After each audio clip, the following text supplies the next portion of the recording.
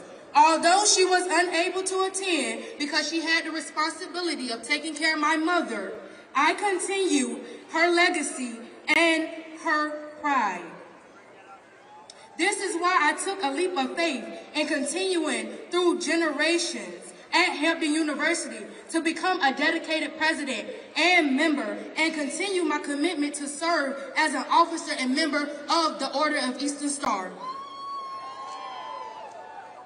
And thanks to my section, we started with just 3 members, from 3 to 120 active members, to now a total of 245 members who have answered the call to serve advocacy and leadership. We mobilize a new generation of collegiate women who understand that advocacy is more than a social media post. Service is more than a title. Leadership requires action. So my question is, what are we doing with the road that they built for us? Because today, our generation is facing affordable crisis. We are earning degrees while questioning whether we can afford housing, groceries, healthcare, and a future with economic mobility. To many young people, we are struggling to find opportunities to allow them not just to survive, but to live. And we cannot ignore the power connected to our vote and our voices.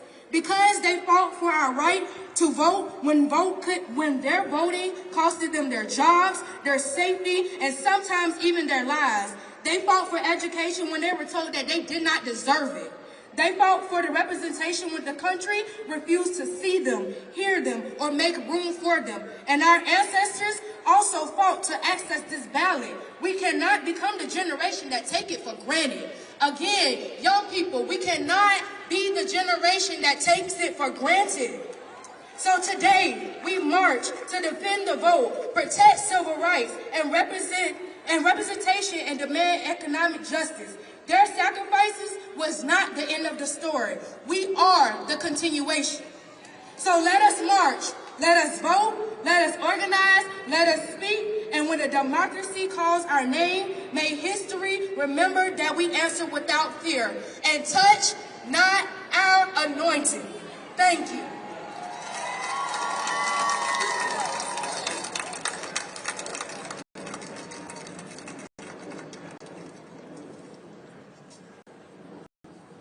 Good morning, Washington, D.C. My name is Tavia Lee, founder and president emerita of the National Action Network, Howard University chapter. And I stand before you representing the power and promise of the Youth and College Division. We are here because democracy does not defend itself.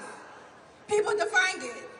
Generations before us marched, organized, sacrificed, and fought so we could have a voice in this country. And now that responsibility belongs to us. The vote is more than a ballot. The vote is more than voice. Let me restart, sorry.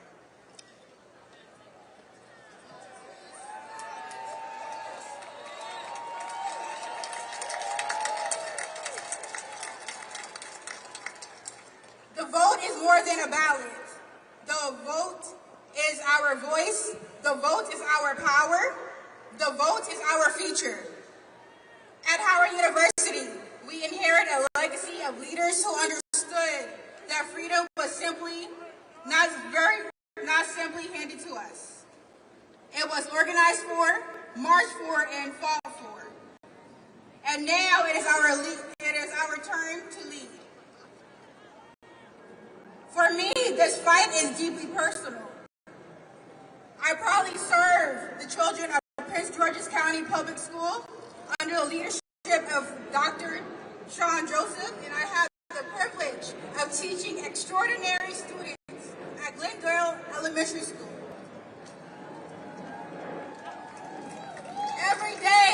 I look at their faces and see the future. That is why we're not only defending the vote for those who can cast a ballot, we're defending the vote for children who cannot vote yet. We are protecting their schools, their communities, their opportunities, and their right to inherit a democracy where our voices matter.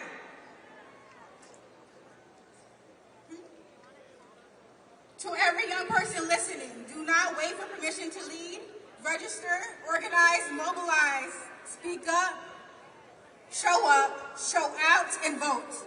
When the young people move, movements grow. When young people organize, power shifts. And when young people vote, we change the future. From Howard University to Prince George's County, and from our classrooms to campuses across the nation, we will continue fighting for every voice, every community, and every child coming behind us. We will defend the vote and we will defend the future. Thank you.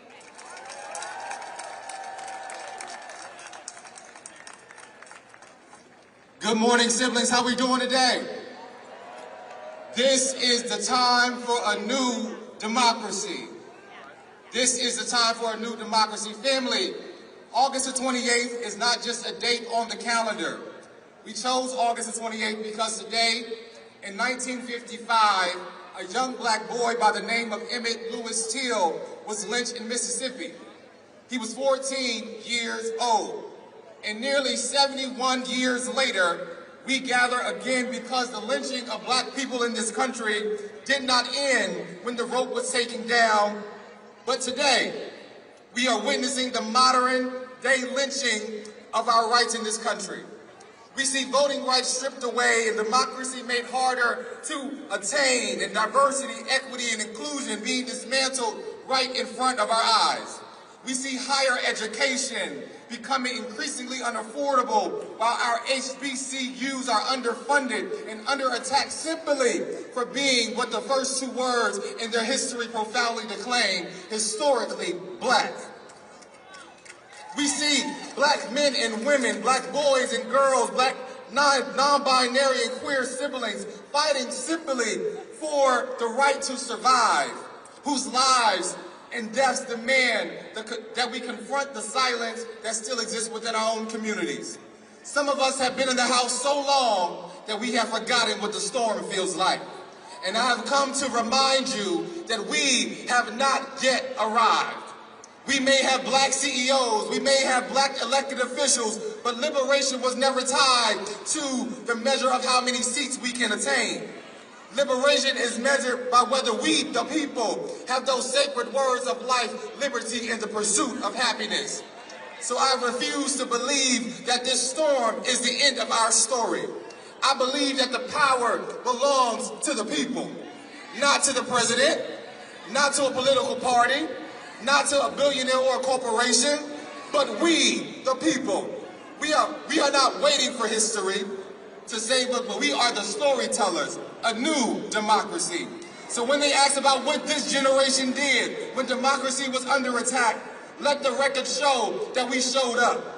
When they tried to silence us, let the record show that we spoke up. When they told us that freedom was impossible, let the record show that we fought anyway. And show them what democracy looks like. This is what democracy looks like. All power to the people. No justice, no justice, no justice. What do we want? Make some noise on the Washington Monument, Lincoln Square. I want to close with this, and I want to thank all of my colleagues. They've done a great job. I serve as the National Youth and College President for the National Action Network, and I want to say this.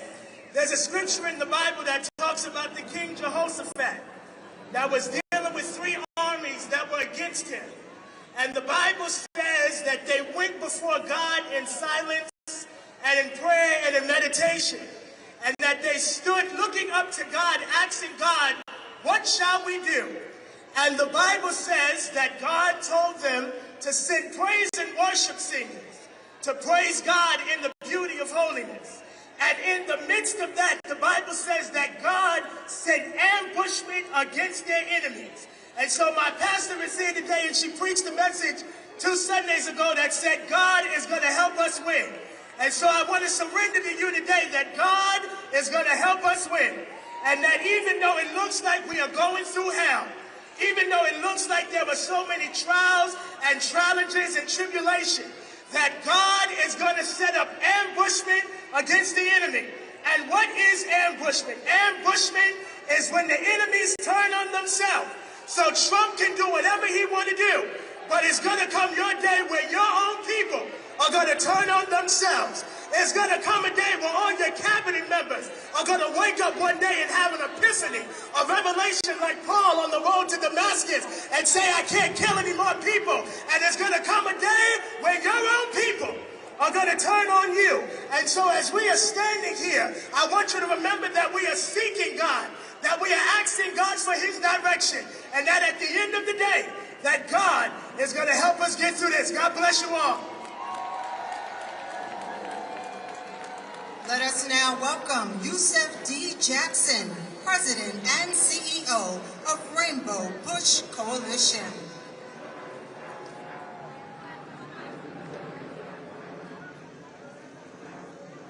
Thank you. 63 years ago, Reverend Dr. Martin Luther King Jr. stood on the very step below me to remind America that to be a great nation, that nation must keep its promises to its people. At that march in 1963, from all walks of life, ordinary people came. They came not with overwhelming political power or any military force, but by faith.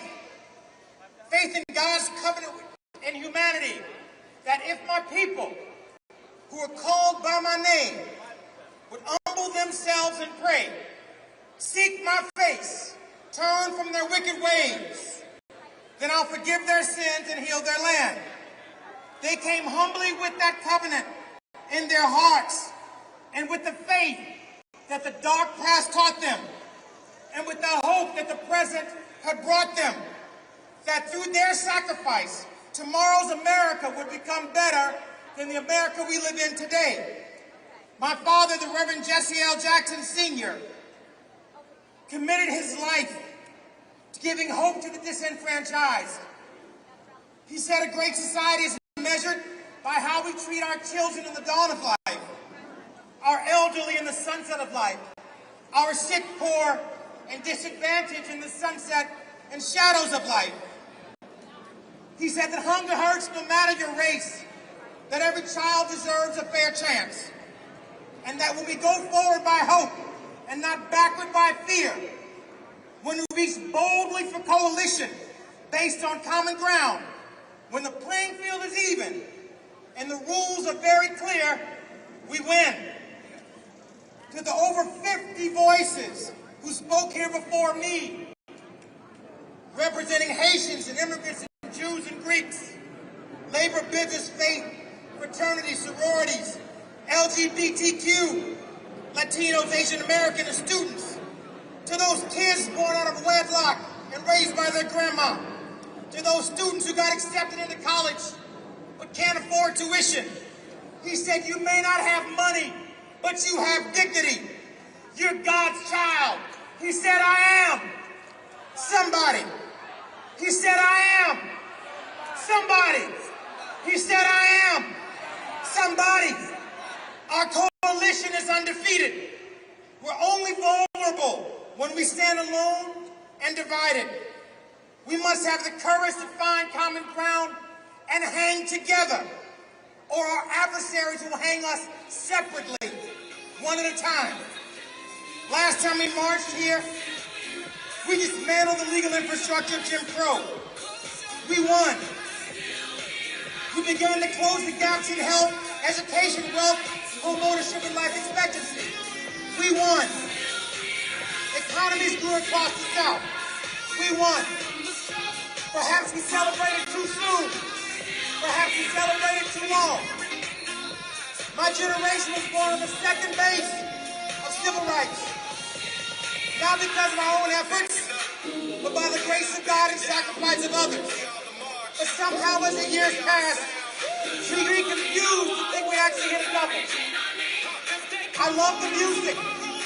We want our freedom. And we taste the measure of equality. We won. We were late to learn the rights and liberties of our vigilance. But we're not going back 100 years. We'll build a new coalition, a new rainbow coalition. Brighter, stronger together. We can win again. And together we can win again.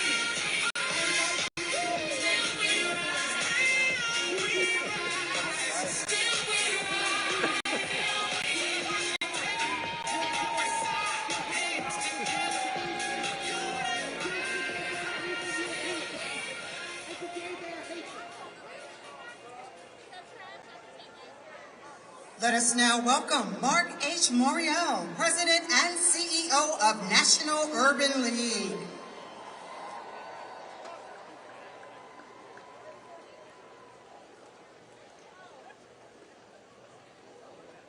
Good afternoon, brothers and sisters. I'm Mark Morial, proud to serve as President of the National Urban League. I'm proud to be here today. I was here for the 20th anniversary, the 40th anniversary, the 50th, and the 60th, and now here 63 years after that historic day. Some say that the American people have been hoodwinked, bamboozled, even led astray. That may be true, but not us. You cannot say America first while putting the American people last. You cannot say America first and put billionaires first. You cannot say America first and put bombs first. You cannot say America first while American children sit in underfunded schools, families ration medicine, veterans sleep on the streets, and working people can't afford a home. You cannot say America first while you drive 600,000 black women out of the workforce and attack the principles of fairness and opportunity like diversity, equity, and inclusion. You cannot say America first while you suppress the vote and make it harder for Americans. We say it's time to put the American people first, and let me share what that means. When we put people first, we put our children first. Every child given a chance to rise. When we put people first, it means our health care is first. Nobody going bankrupt because they got sick. When we put people first, it means put our homes first. Because in the richest nation on the earth, working people should be able to afford a roof over their heads. Putting people first means people come first. Good jobs, safe and affordable food, clean water, neighborhoods that are forgotten. The people, not the billionaires. How do we make them put us first? We must put us first. The same way people have always made this nation live up to its promise. The way they did it in Montgomery. The way they did it in Greensboro. The way they did it on the bridge in Selma. When the powerful forgot who really holds the power, we use it. We strategize. We organize. And say we vote. We'll vote this fall like our schools depend on it, because they do. We'll vote this fall like our health care depends on it, because it does. Our democracy depends on it, because it does. And when we ask what got us into this, tell them, remember who we are. When they ask who sent us, tell them the people did. When someone asks what they can do to save this democracy, tell them to vote, to vote, to vote. The ballot is our path to make America great. It's ever been. We must affirm today that we will never go back. It's time for a living wage bill. It's time for an affordable housing strategy. It's time to repeal and replace the big ugly bill. It's time to send the SAVE Act to the graveyard. It's time for us to stand up for an agenda for the American people, and we will not go back. Join me in saying we are here to defend the vote. Say defend the vote. We are here to defend the vote, and let us affirm that we will fight and we will fight, and we will fight until hell freezes over, and then we'll fight on the ice. God bless you. Let us now welcome Melanie L. Campbell, President and CEO of the National Coalition on Black Civic Participation, National Convener of the Black Women's Roundtable.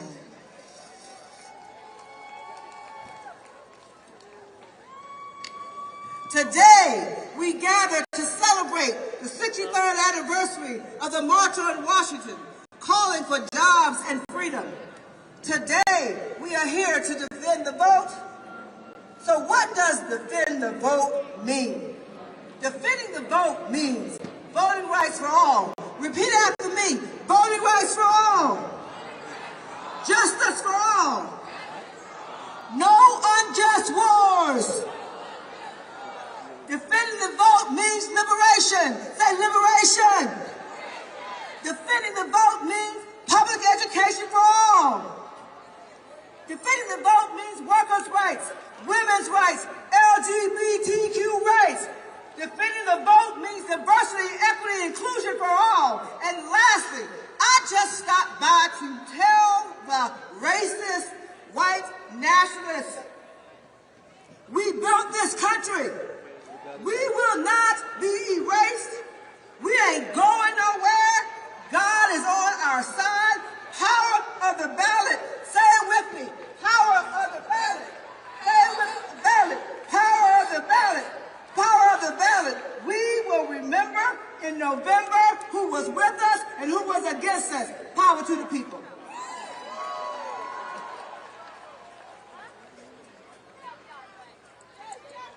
Let us now welcome the Honorable Yvette D. Clark, Delegation Chair of the Congressional Black Caucus, United States Representative of the New York 9th Congressional District.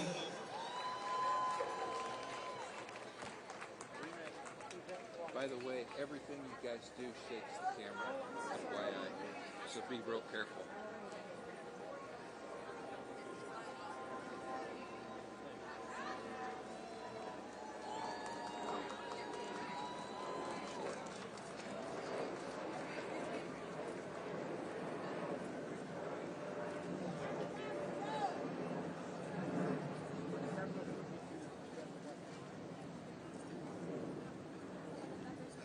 Good afternoon, everyone. I am Representative Yvette D. Clark, Chair of the Congressional Black Caucus, proudly representing New York's 9th Congressional District, Brooklyn, New York. It is an honor to be here with you all today at the Lincoln Memorial as we honor the 63rd anniversary of the March on Washington. I am joined by the august body of CBC members you see surrounding me today. And we'd like to thank the Reverend Al Sharpton and the National Action Network, as well as Martin Luther King III, Arndrea Waters King, and the Drum Major Institute for carrying forward this tremendous legacy. Today is more than a commemoration. It is a call to action. Action. It has been 4 months since the Supreme Court gutted the Voting Rights Act of 1965, opening the door to a coordinated attack on the black political power and fair representation across the South. Since the Calais decision came down, Republicans across the country have wasted no time in their zealous pursuit for unbridled power. They have moved with lightning speed to enact new congressional maps in their mid-decade redistricting scheme to seize our power. As we speak, extremist MAGA Republicans at the local, state, and national levels are using every tactic in their arsenal to rob our communities of their right to free and fair elections. Over the past few years, hundreds of bills to restrict voting access have been introduced in states around the country with the aim of closing polling locations and imposing stricter voter ID requirements. Right now, Republicans in Congress are fighting to jam through voter suppression legislation like the so-called Save America Act, and the Voter ID Act. But we won't let them do that, will we? We won't let them do that, will we? And just in the past few days, the Supreme Court dealt us another blow, clearing the pathway for Donald Trump to restrict voting by mail ahead of the November elections. So let's be clear. This is an outright power grab. It is about silencing black voices, dismantling majority black districts, and rigging the map in their favor as elections are already underway. For years, we have sounded the alarm as the Voting Rights Act was chipped away piece by piece. Today, the consequences are here, and they are dangerous. Not since Jim Crow have we witnessed such a sweeping and deliberate effort to disenfranchise black voters, but we are not powerless, and we are not backing down. As the young people say, we outside. Each and every progress in this country has been fought for, won through struggle, through resistance, and through the courage of people this nation tried to leave behind. The Voting Rights Act was not handed over freely. It was fought for, organized for, litigated for, and ultimately won through the blood and sacrifices of black Americans who demanded better from their country. As a nation, we are being called to that same courageous fight today. We owe it to the generations who came before us, to Dr. King, to our colleague, Congressman John Lewis, and so many others, to the freedom fighters who faced dogs, batons, fire hoses, and jail cells so that we could have a voice today. And we owe it to the generations that are coming after us, the now generation. We deserve a country where their vote is protected, their voice is heard, and their future is not determined by those who fear their power or their place in American history. This fight is nothing short of the future of American democracy itself. And the Congressional Black Caucus will meet this challenge head on, as we have time and again on behalf of the communities we serve. So to anyone who thinks we will be discouraged, to anyone who believes that we will be silenced, to anyone who hopes we'll sit down in this moment, they are mistaken. A setback is just an opportunity for a comeback. And we have no intention of allowing MAGA Republicans to drag us backwards. So when November comes, and in some states, early vote is already beginning, ballots are coming in the mail, we will show up in numbers too big to ignore, too powerful to suppress.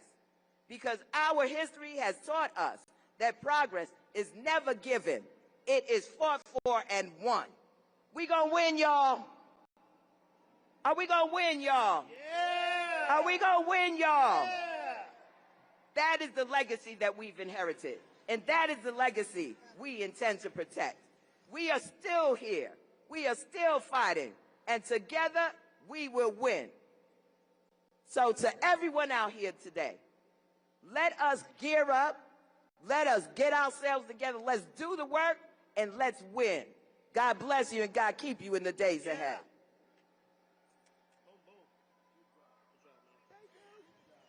Let us welcome the Honorable Hakeem Jeffries, House Democratic Leader, United States Representative, New York 8th Congressional District. Good afternoon. It's a high honor and a distinct privilege to stand with my colleagues in the Congressional Black Caucus, Reverend Sharpton, the King family, the National Action Network, and the civil rights community, as we commemorate the 63rd anniversary of the March on Washington and prepare for the battles ahead. We certainly have come a long way in the United States of America, but we still have a long way to go. These are challenging times in this country right now. We have a hater in the White House, a reckless and costly war of choice raging in the Middle East, a Supreme Court that's out of control. Black unemployment is up, black home ownership is down, and black political representation is under assault with Jim Crow-like tactics all throughout the South. Challenging times. Wickedness in high places, but with not distress, because our community knows how to make a way out of no way. We're facing a crossroads right now here in the United States of America. The question is, which direction will we choose? We want to move America forward. The extremists are trying to turn back the clock. We're working hard to bring people together. The extremists are tearing the country apart. We believe in truth and reconciliation. The extremists want to erase our history, but black history is American history. Our story will never be erased. Come on. That's right. That's right. And so we come today in the spirit of Frederick Douglass. We come today in the spirit of Sojourner Truth. We come today in the spirit of Jackie Robinson. We come today in the spirit of Rosa Parks. We come today in the spirit of Martin Luther King Jr. We come today in the spirit of Muhammad Ali. We come today in the spirit of Fannie Lou Hamer. We come today in the spirit of Adam Clayton Powell Jr. We come today in the spirit of Shirley Chisholm, and we come today in the spirit of the great John Lewis, because it's time for us to get into some good trouble. Necessary trouble. Good trouble. We fight for liberty and justice for all. We fight for equal protection under the law. We fight for free and fair elections. We fight for work, wages, and wealth creation. We fight for jobs and freedom. We fight for racial justice. We fight for economic justice. We fight for social justice. We fight for civil rights. And we fight to pass the John Robert Lewis Voting Rights Advancement Act so we can end the era of voter suppression in the United States of America once and for all. So let's continue to show up, to stand up, and to speak up, to make this country the best version of herself. And when we do, together, I'm confident that we will win the day, win the week, win the month, win the year, win the hearts and minds of the American people, and then on November 3rd, win back control of the United States House of Representatives so we can end this national nightmare and continue our march toward a more perfect union. God bless you. Yes, yes. Let us now welcome Reverend Siobhan Arline Bradley, President and CEO of the National Council of Negro Women.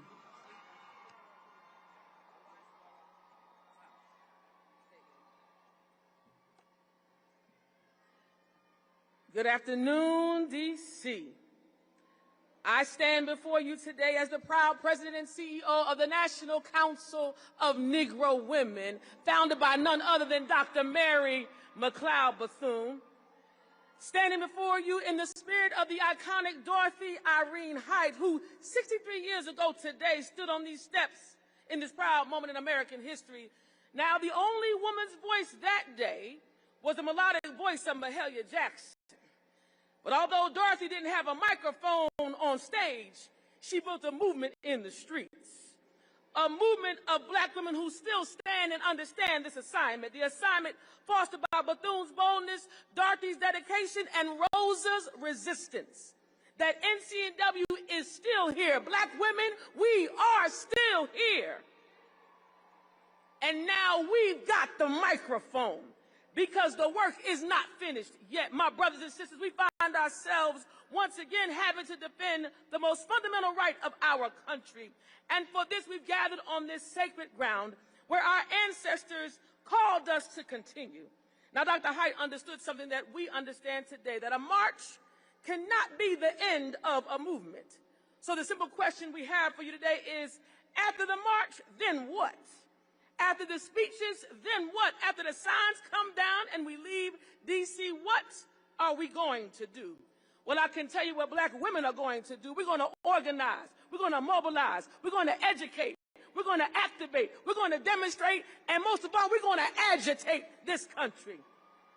And I'm proud to announce this. With the partnership of the Black Women's Leadership Collective, we are going to register 1 million new black voters by 2028 to get ready for both elections. And we will do this through Power Up, Ready to Vote, because protecting democracy requires more than just telling somebody to go vote. We'll be preparing you for your precincts, making sure that every black voter knows where to vote, what time to vote, and how to vote. We're going to work to overperform at the polls, where every eligible high school senior, every first-time voter on a college campus or in community knows where to go. And we're going to knock on doors in every district where families live, worship, and play until we can't knock anymore. And when somebody tries to suppress you, when someone tries to intimidate or confuse you, we will stand in the face of our enemy to say, no weapon formed against this movement shall ever prosper. And as I close, don't confuse progress with permanence. You see, rights that have been fought for can be weakened. Protections that have been won have already been taken away. But my brothers and sisters, we are that generation that the ancestors dreamed of, that generation that benefited from the backs of those through chattel slavery. We are that generation with young people behind us ready to step up and show out. So when the history asks a question, what did we do when voting rights were threatened? What did we do when they attempted to stop us? Let the record reflect. Black women stood up. Black brothers showed up. And black people powered up. Now let the record reflect that we, the people, are standing one nation under God, with liberty and justice for all. We've got justice on our side. But most importantly, my brothers and sisters, we've got God on our side. So when they pipe up, pipe back and tell them, we're ready to go to work. Let us now welcome the Honorable Abigail D. Spanberger, Governor of the Commonwealth of Virginia.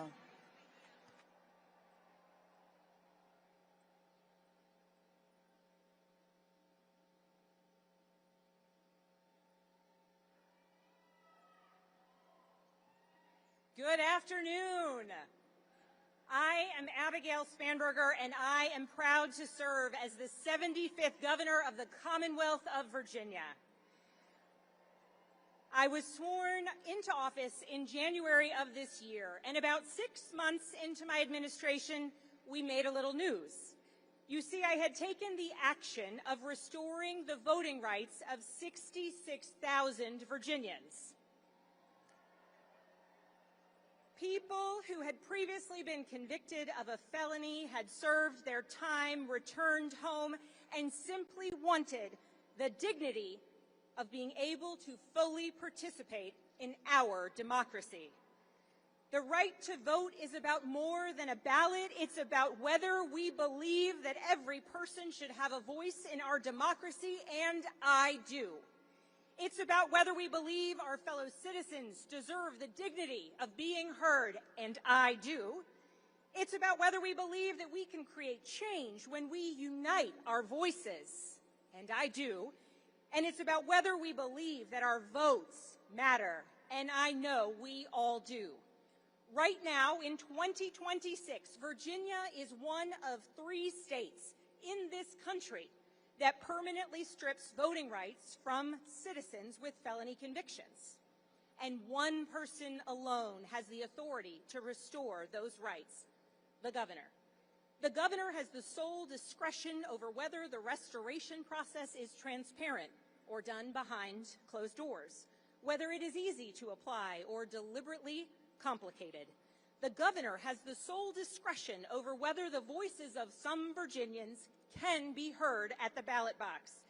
And my friends, make no mistake, that system, that process is a shameful relic of Virginia's Jim Crow past. In our democracy, our vote is how we make our voices heard. And the proof of that is in the fact that people have worked so hard throughout history to deny others the vote, to silence their voice. So let me tell you about Sam Harris, a Virginian I am proud to say now has the right to vote again.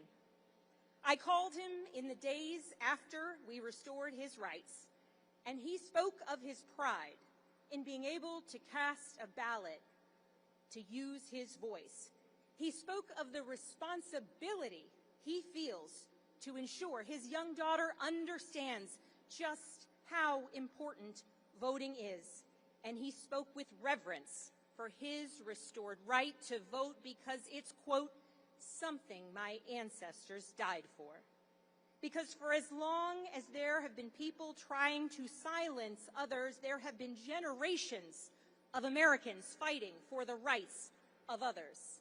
And that is true in Virginia. It was in Fredericksburg, Virginia, where the Freedom Riders made their very first stop on their way south. It was in Richmond, Virginia, the former capital of the Confederacy, that Dorothy Irene Height was born. She became an essential leader for civil rights, and 63 years ago, she stood on this platform as Dr. King delivered his dream for our country. And 26 years later, it was in counties across our Commonwealth that Virginians elected L. Douglas Wilder, the first black governor in the United States of America. This history continues today because right now, in the oldest legislative body in the Western Hemisphere, Virginia has elected a record number of black legislators. And we have elected a record number of women. Virginia has our first black Speaker of the House, and in 2025, Virginians elected our first black Attorney General. We elected the nation's first Muslim woman to statewide office as our lieutenant governor, and we elected our first woman governor. All of that happens because of voting, because of people using their voices at the ballot box. And despite all of the wonderful progress we have made, this struggle is not over. The work is not done. In just the last few years alone, the United States Supreme Court has dismantled so many of the protections provided by the Voting Rights Act. States across the country have used that opening to make it harder to vote, closing polling places, purging voter rolls, erecting new barriers where the old ones were supposed to have been torn down. And we have a president who continues to lie repeatedly, verifiably, shamelessly about the results of an election he lost. We have a president and a complicit Congress who have used those lies to justify efforts to undermine the basic machinery of American democracy and keep Americans from voting. And it is shameful because the people trying to stop their fellow Americans from voting in the same cynical project are trying to take away our health care, cut the SNAP benefits that feed hungry children, and pull dollars out of our kids' schools, all while trying to silence the voices of dissent that are most powerfully heard at the ballot box. To the Virginians here on the National Mall and to those watching at home, this November, we have the power to right a wrong in our Commonwealth.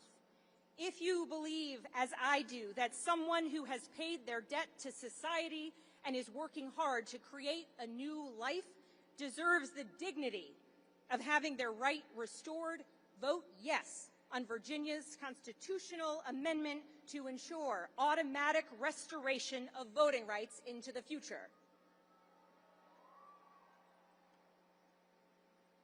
Now, when I began speaking, I said that 6 months into my term, we had restored the rights of 66,000 eligible Virginians. Well, here is an update for you. As of 2 p.m. yesterday, my administration had restored the rights of 100,000 eligible Virginians.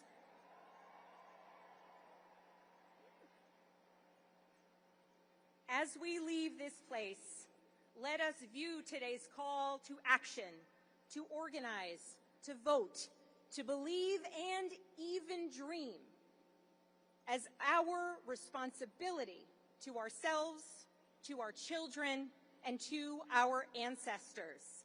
So let me ask you, Do you believe that every person should have a voice in our democracy?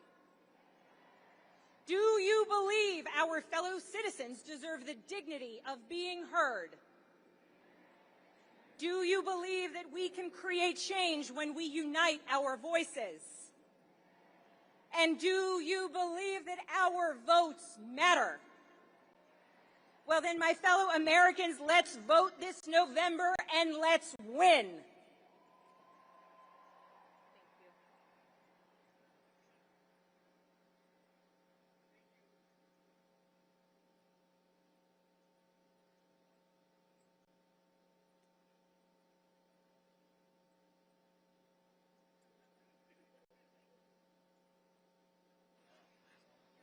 Ladies and gentlemen, please welcome Damon T. Hewitt, President and Executive Director of Lawyers Committee for Civil Rights Under Law.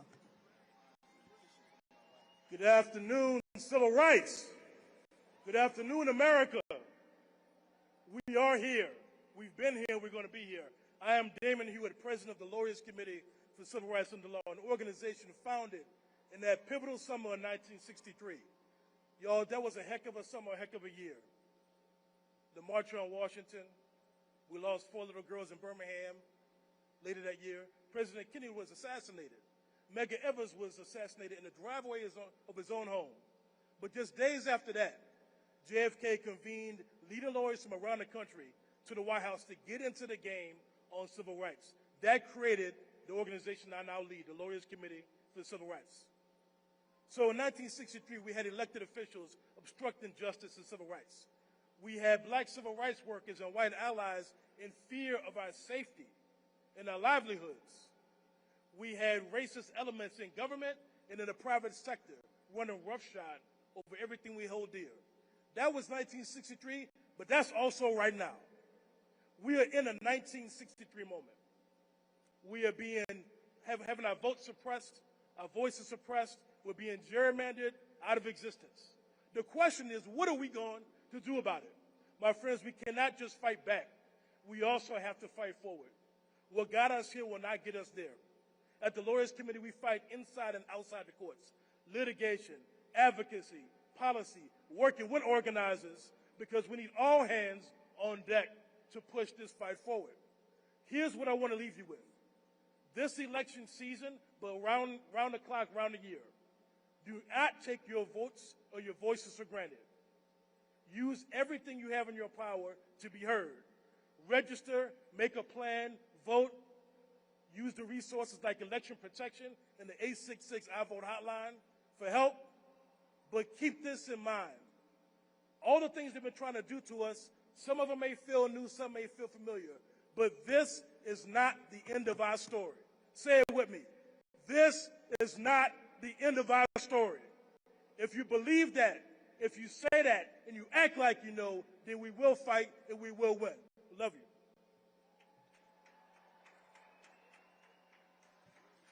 Let us now welcome Janae Nelson, President and Director Counsel of the Legal Defense Fund. Good afternoon. Thank you for being here. Thank you for staying in this heat. We are so glad to see you.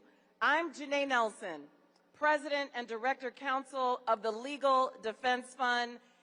We have been fighting to build a multiracial democracy brick by brick for the past 86 years since we were founded by Thurgood Marshall.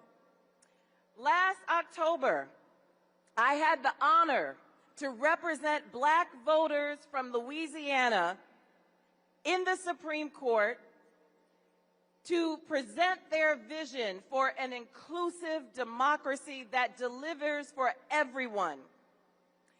But in that case, Louisiana versus Calais, that Supreme Court rejected that vision. They rejected that vision in favor of a vision that draws black voters out of districts, in favor of a vision that makes states that have some of the highest populations of black people have little to no representation in the halls of power. They adopted a vision that silences black voices, and suppresses black votes. But you know what? We're here today because we have a whole different vision. And that vision is as clear as the vision that Dr. Martin Luther King Jr. presented 63 years ago when he told us about his dream. Our vision will be real. Our vision is a democracy where we have full and fair access to the ballot, where we have economic freedom, where we have safe food and good health care and access to real jobs. Our vision is for a democracy where power is shared, dignity is sacred, and thriving is the standard for everyone. Let me tell you how we're going to make that vision real. As I want to break it down because every one of us, everyone within earshot has a job to do. We need to get real. Register to vote, but don't just get registered. Don't just check your registration. By September 15th on National Voter Registration Day, you need to make sure 10 other unregistered people are registered and prepared to vote. Engage in your elections. Go to pollworker.org and become a poll worker for this election. Go to ldf.vote and sign up to be a poll monitor. We have to engage in our elections. Democracy is not a state. As John R. Lewis said, democracy is an act. Agitate. Agitate. Go to your city council meeting, your school board meeting, your budget meetings, and make your peaceful presence heard. We have to show up and show out if we want to save this democracy. And finally, the last part of making our vision real is to leave no power on the table. We're not just going to vote in the upcoming midterms. We are going to vote year-round. We are going to make sure that we get our votes out. Thurgood Marshall said that this is our democracy. Make it, protect it, pass it on. Thank you.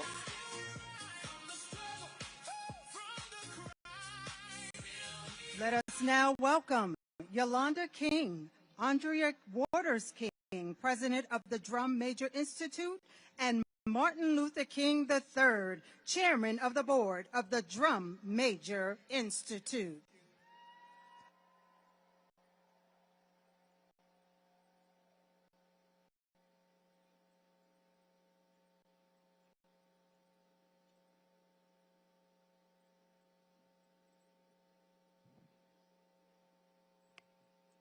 Good afternoon. 63 years ago, hundreds of thousands of people came to this place because they believed America would be better than America was. They marched because they had a dream, but they also marched because they had a demand. And today, 63 years later, my generation has inherited both the dream and the demand. So today, I have 3 words for my generation. Get ready, get set, and let's go. Because this is our leg of the race. This weekend, I will be moving into my college dorm. Most of my friends I grew up with, the people I went to school with, laughed with, studied with, stressed over exams with, have already moved into college campuses and started this new chapter of their lives. We are unpacking boxes, meeting roommates, finding our classrooms, trying to figure out where the dining hall is, trying to figure out who we are going to become. But while we are beginning a new chapter in our own lives, America is writing a new chapter too. And my generation has to decide what that chapter will say. Because we are not just going to college to prepare for careers. We are coming of age at a moment when we have to prepare for history. Get ready. My grandfather was 34 years old when he stood at the Lincoln Memorial in 1963 and told America about his dream. I never met him. I never met my grandmother, Coretta Scott King, but I know something they both understood. A dream without work is just a wish. The March on Washington wasn't just one speech. It wasn't just one man, and it certainly just wasn't a day. It was thousands and thousands of ordinary people deciding to do something extraordinary together. People rode buses through the night. People missed work. People risked their jobs. People risked their safety, and some risked their lives. They came because they understood something we still need to understand today. Freedom is not a spectator sport. You cannot watch democracy from the sidelines. You cannot scroll your way to justice. You cannot just repost your way to freedom. You cannot just wait for somebody else to save democracy that belongs to you. Get ready. Recently, I was listening to a podcast with my mother, and Johann Gregory, the son of the legendary Dick Gregory, shared something his father taught him that stayed with him. He said that we have to stop thinking about freedom and justice like a 50-yard dash, or even in a 100-yard dash. This is a marathon run as a relay. Think about that. A marathon run as a relay. That means nobody is expected to run the whole race. My grandfather didn't. My grandmother didn't. John Lewis didn't. Fannie Lou Hamer didn't. Bayard Rustin didn't. Dorothy Height didn't. The countless people whose names we will never know didn't. They ran their leg. They passed on the baton. That is how movements work. That is how democracy survives. Generation after generation, hand to hand, heart to heart, courage to courage. And now the baton is in our hands. Get set. My grandmother used to say that struggle is a never-ending process and that freedom is never really won. You have to earn it and win it in every generation. Well, Grandma, here we are. This generation has arrived. And yes, we have all heard all the things people say about Gen Z. That we're distracted, that we're always on our phones, that our attention spans are too short, that we're too sensitive, that we're cynical, that we don't care. And I don't believe that. I think my generation cares so much that sometimes we don't know what to do with all of it. We have grown up watching school shootings in real time. We have watched children practice active shooter drills before they were old enough to spell democracy. We lived through a pandemic. We watched George Floyd call out for his mother. We have watched wars and human suffering unfold on screens we carry in our pockets. We have inherited a planet of crisis. We have seen hatred amplified by algorithms and lies travel around the world through the truth before the truth could ever be seen. And we have watched rights that generations before us fought to secure come under attack. So don't tell me my generation doesn't care. We care. The question is whether we will turn that caring into courage, whether we will turn our anxiety into action, whether we will turn our outrage into organizing, whether we will turn our posts into purpose, whether we will turn our fellow followers into fellow citizens, and whether we will turn our generation into a movement. Get set, because we have work to do. We will be the generation that protects the right to vote. We will be the generation that refuses to accept gun violence as normal. We will be the generation that confronts racism, anti-Semitism, sexism, homophobia, xenophobia, Islamophobia, and every ideology that tries to convince us that some human beings matter more than others.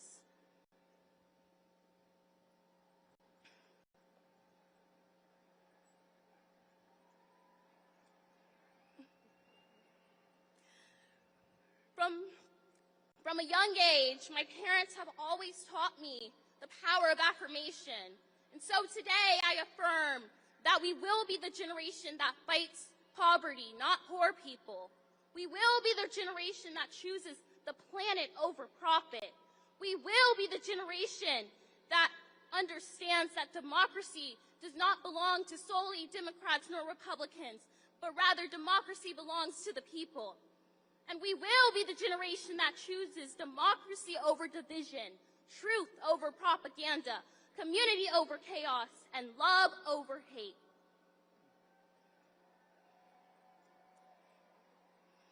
And when I say love, I don't mean the sentimental love, not the passive love, but rather the love that is powerful, the love that is disciplined, the love that is courageous, the love that refuses one to succumb to hatred, the love that organizes, the love that votes, the love that marches, the love that serves, and the love that shows up.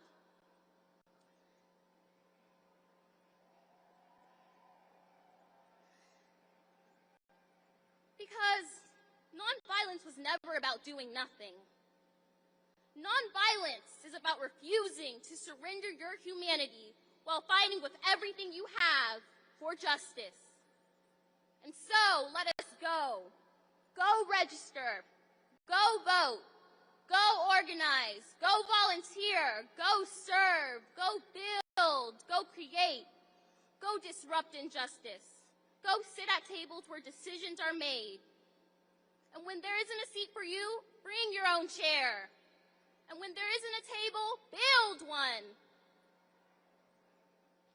And when somebody tells you that you're too young, remind them that young people have always changed the world. The students who sat at the lunch counters were young. The freedom riders were young. John Lewis was 23 years old when he spoke at the March on Washington. My grandfather was only 34. They didn't wait until someone told them they were old enough to lead. Neither will we.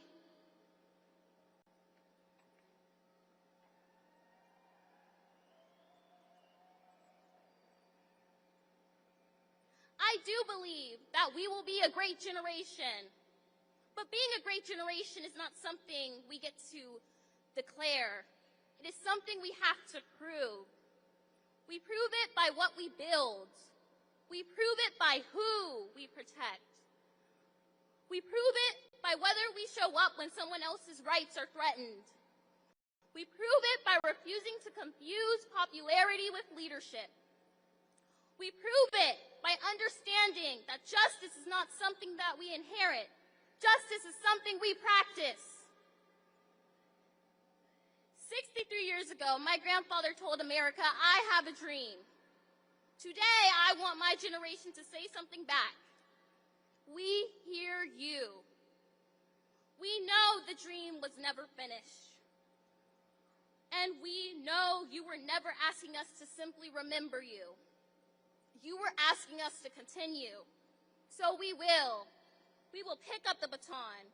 We will restore the dream when voting rights are weakened. We will restore the dream when hatred tries to divide us. We will restore the dream when children are afraid to go to school. We will restore the dream when people are treated as less than human because of their race, religion, gender, immigration status, whom they love, how much money they have, or where they were born. We will restore the dream.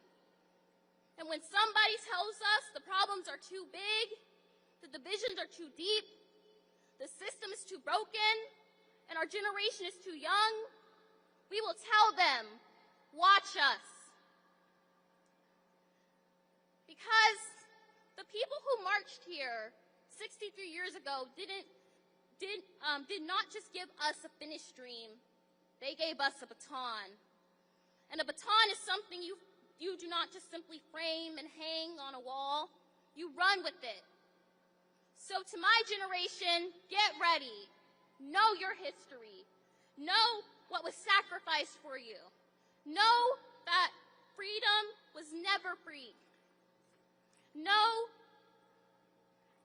and get set. Find your purpose. Find your people. Find the place where your gifts meet the needs of the world. And then go. Run your leg. Run it with courage. Run it with joy. Run it with love. Run it for the people who came before you. Run it for the people running beside you. And run it for the generations we may never live to see. I'd like to close my remarks by a quote that my grandfather once said. He said, "When evil people plot, good people must plan. When evil people burn and bomb, good people must build and bind. When evil people shout ugly words of hatred, good people must commit themselves to the glories of love. Where evil people would seek to perpetuate an unjust status quo, good people must seek to bring into being a real order of justice." And so, I'm here to remind you today that we will be a great generation. And let us not forget that one day, freedom will ring. May God bless you all.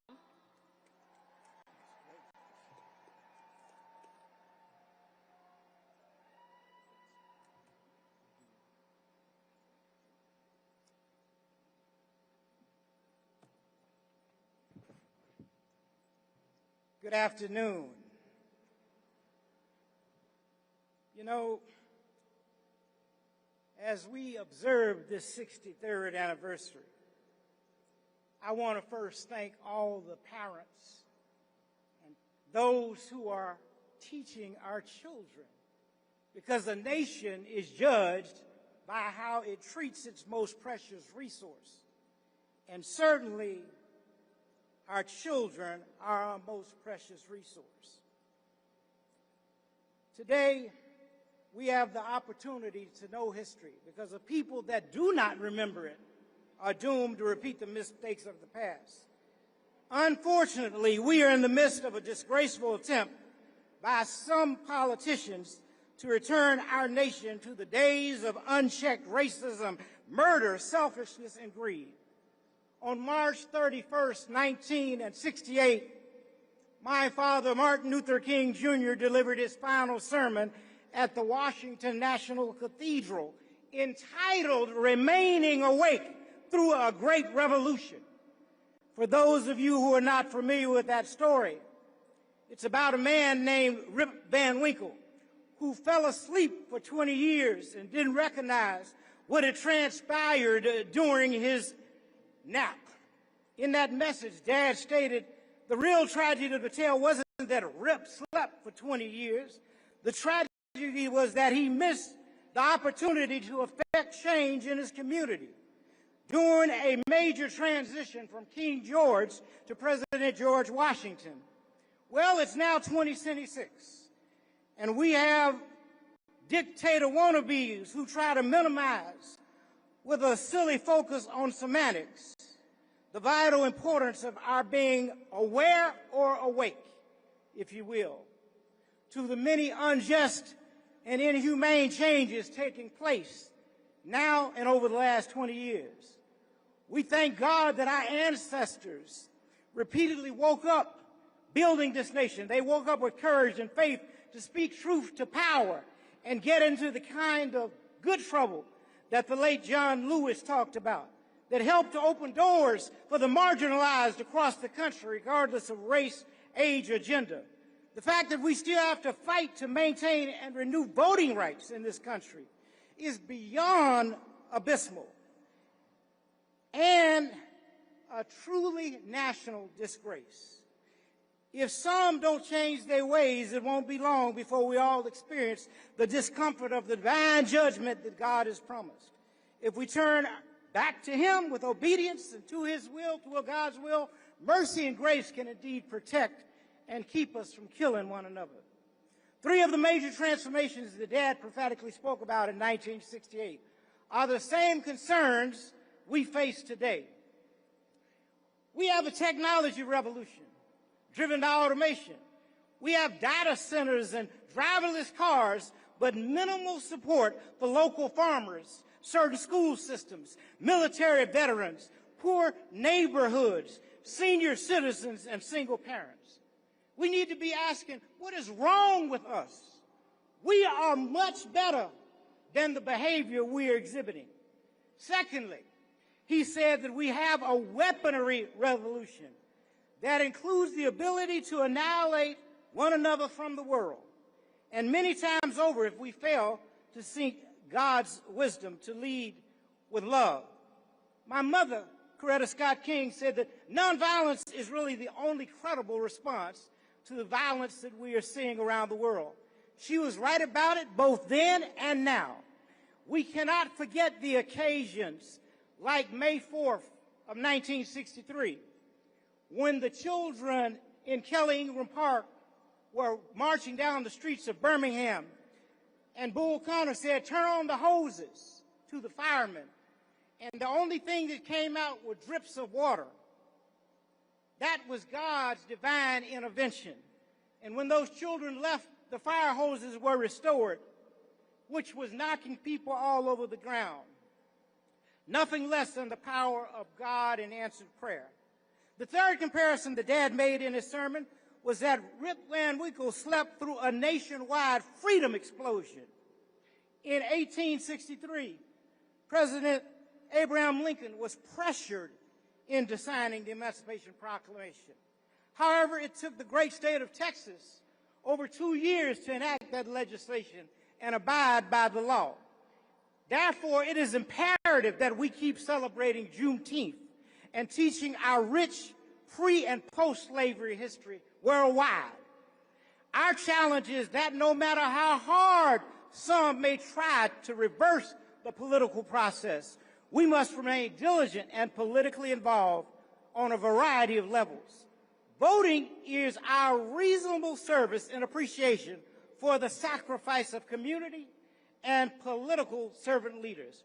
Regardless of our party affiliation, we must vote for those with strong moral character and leadership ability. You see, it only takes, Dad showed us and Mom, a few good human beings to bring about change. All of the marches and demonstrations were not massive like the March on Washington in 1963. It was just a few dedicated foot soldiers and men and women who marched and put their lives on the line so that we would have some of the rights we have today, although it feels like the clock is being turned back. In this age of unlimited communications, imagine if we put down the phone for just a minute and politely go out and talk to our neighbors without getting all up in the business. We need to look out for one another in the way our grandparents used to do back in the day. Too many of us have been and are being murdered or going missing in broad daylight. And it's not just in the South, by the way. Now is the time to urgently employ godly wisdom, situational awareness, and common sense while trusting our Creator to speak to our hearts. This is the season to reject the spirit of anxiety and fear by personally becoming and teaching our children to daily become engaged. There were three major revolutions taking place in 1968. And there were three challenges that Dad espoused during that sermon. The first was the need to adopt a worldview as much as some of us are caught up in materialism, classism, feeling perhaps a little bit too special because we live in gated communities, it's always a mistake to forget that but for the grace of God, there go I. All of humanity, indeed, is tied in a single garment of destiny, and karma regarding how we treat one another, including the humanity of immigrants, is real.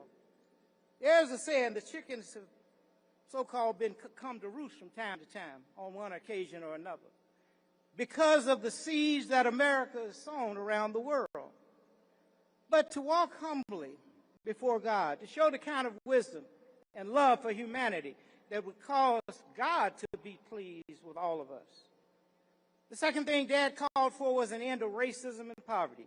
Over 63 years ago, yet here we are in 2026 fighting the same calculated plan to economically disadvantage black and brown people educationally, limit the sharing of our rich pre- and post-history, address the persistent home training of young children, because some of them are becoming future racists based on fear and a false sense of superiority.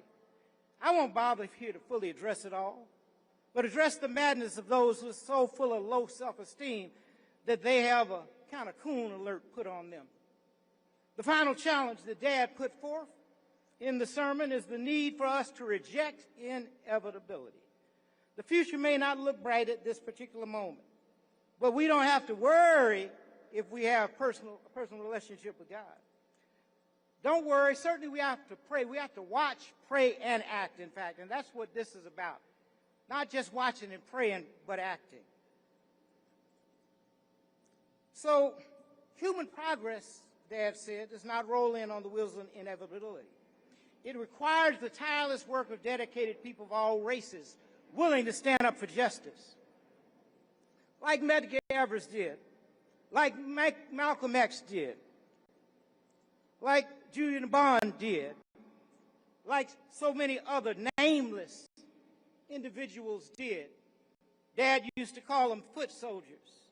Reverend C.T. Vivian got knocked to the ground for refusing voting rights, but he immediately got back up and said, we're going to register today because this is our God-given right. Fannie Lou Hamer used to talk about she was sick and tired of being sick and tired, and so many of us may be that, but she never gave up. And many congresspersons, the late, great Shirley Chisholm, Congresswoman today, Auntie some call her Maxine Waters, many courageous people, Al Green, who's leaving Congress, epitomizes courage every day, and many other fearless and elected appointed officials. Claudette Colvin, don't know if you remember the name, but Claudette Colvin refused to give up her seat on the Alabama bus at 15 years old because she said history had glued her to the seat. This courageous young girl was arrested and labeled a juvenile delinquent several months before Rosa Parks was arrested. Just brilliant when you think about it. In 1967, my father asked a question in his last book. Where do we go from here? Chaos or community? Dad told us that the ultimate measure of a man and a woman was not where you stand in times of comfort and convenience, but where you stand in times of challenge and controversy. On some questions, cowardice asks, is a position safe? Expediency asks, is a position politic? Vanity asks, is a position popular? But that something that embedded deep in our souls asks, is a position right? We must take those positions that may not be safe, that may not be popular, that may not be political. But God knows we must take them because our consciences are telling them they are right. We still have to refuse hatred and violence in favor of what he called the high plane of dignity and discipline. We must meet potential physical violence with the more powerful spiritual force.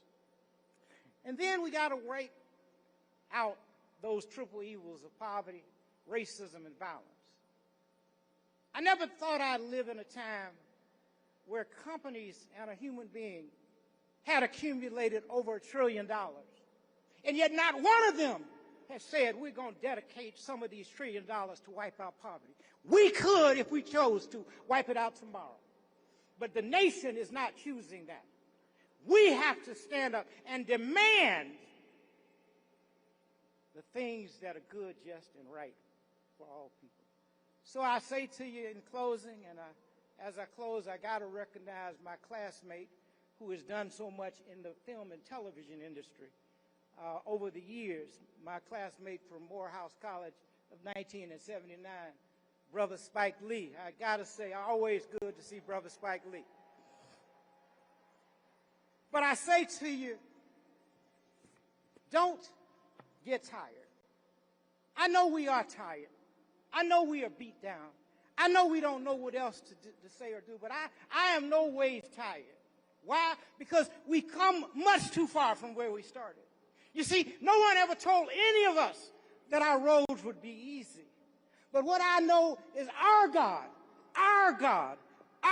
did not bring any of us this far to leave us. Thank you, and God bless you.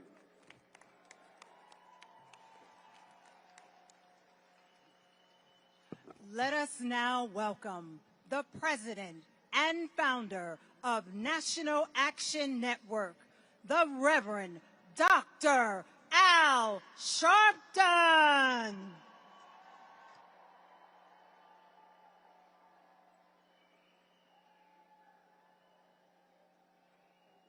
No justice, no justice, no justice. All right. Let me say that as we have gathered here today, by the thousands, I'm looking all under the trees and all of you that have come, many far, some near. 10 buses left Houston, Texas.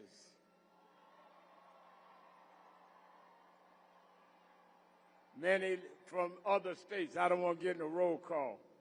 But we come 63 years later because it is clear to us that in 63, when they came to this spot, they came because there was segregation. They came because there was denial of human equality. They came because we could not vote. Because they gathered nationally in 63. We went back to the South. We went back in the northern areas, and we organized. And what we must do today with all the thousands that is here, go back, and we're going on a tour together to organize. We must turn this country upside down with those elected officials that are taking for us the right to vote. The Kaler decision by the Supreme Court shot a bullet in the heart of voting rights. But they don't understand we're not going back. We will not let them turn back the hand of time. They can turn back the clock, but they can't turn back time.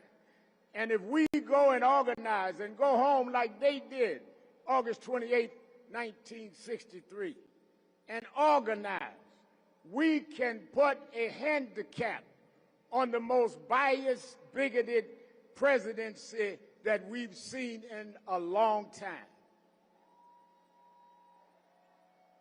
Let me be clear. 3 things we march for today. Voting rights, which has been stripped. Affordable health care, which has expired.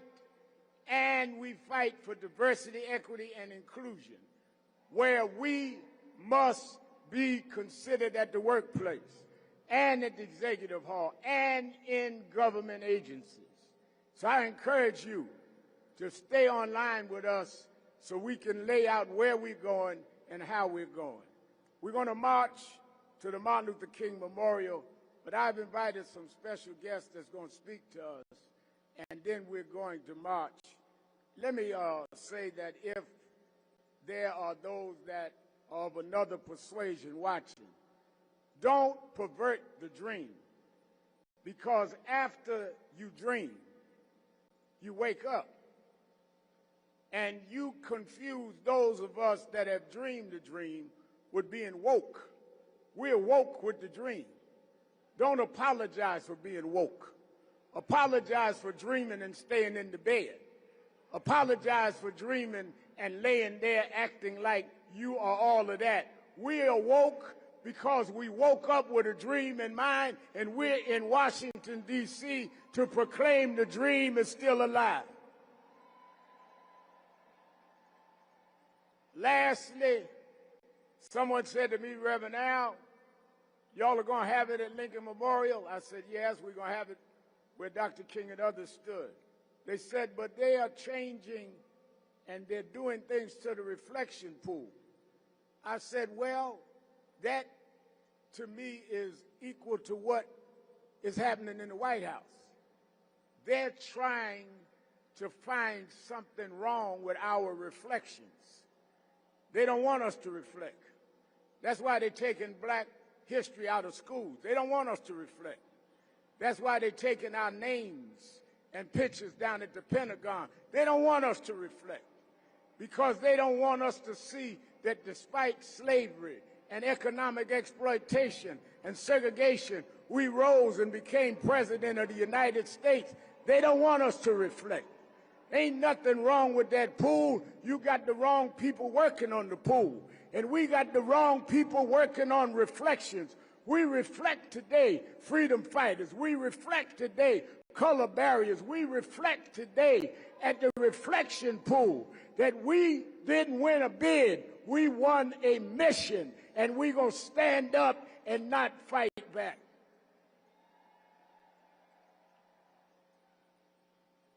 Let me bring first a man that has fought this fight, who has stood for progressive politics when it wasn't popular. In 1984, he supported Jesse Jackson for president, and now he is one of the key figures in American political life.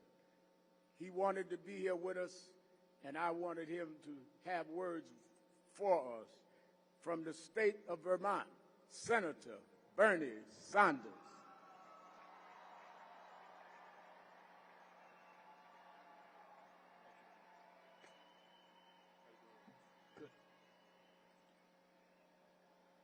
Let me thank Reverend Sharpton and the National Action Network for organizing this event, for allowing me to say a few words to you, and let me thank all of you for being here in this very dangerous moment in American history. 63 years ago, 250,000 Americans descended upon this very location for what is now recognized as one of the most significant events in the modern history of our country, the March on Washington for Jobs and Freedom. As a young man, young college student, at that time, I had the fortune to get on a bus from the University of Chicago to attend that event and experience a day that I have never forgotten and which has had a lasting impact on my life. And when we think back upon that extraordinary day, it is important that we remember not only Dr. King's unforgettable "I Have a Dream" speech, but we also remember the context in which that speech took place. We must never forget the extraordinary courage of the people who marched, who organized, who went to jail, who faced dogs and fire hoses, who risked their lives and in far too many cases gave their lives to secure a more just and equitable America. Because of that movement, segregation was dismantled. The Civil Rights Act was passed. The Voting Rights Act was passed. The Fair Housing Act was passed. Millions of Americans gained rights and freedoms that had been denied to them solely because of the color of their skin. Tragically, that dream of a more just and equitable society has never been under greater threat than it is right now. Today, we have a president who, along with the Supreme Court members he appointed, is carrying out the most significant assault on voting rights since segregation, targeting virtually every aspect of the electoral system. He is seeking to purge voter rolls and obtain sensitive voter data, restrict mail-in votes and early voting, redraw congressional districts for partisan advantage, and deploy federal agents around polling places. He has undermined faith in American elections by falsely claiming that he won the 2020 election, and he goes around the country claiming that there are hundreds of thousands of undocumented immigrants who vote in our elections, which is an absolute lie. Bottom line, Donald Trump is an authoritarian who is deliberately trying to destroy faith in American democracy, create confusion, sow mistrust in our elections, and make it harder for Americans to vote. But Dr. King's dream is under threat in other ways as well. Dr. King understood that political freedom and economic freedom are inseparable. And that is why the March on Washington was not simply a march for voting rights, as enormously important as that was. It was the March on Washington for jobs and freedom. As Dr. King, a strong ally of the trade union movement, famously said, quote, "What good is having the right to sit at a lunch counter if you can't afford to buy a hamburger?" And let us never, ever forget, Dr. King was assassinated in 1968 while he was in Memphis, Tennessee, standing with exploited sanitation workers who were attempting to organize a union. Let us be clear.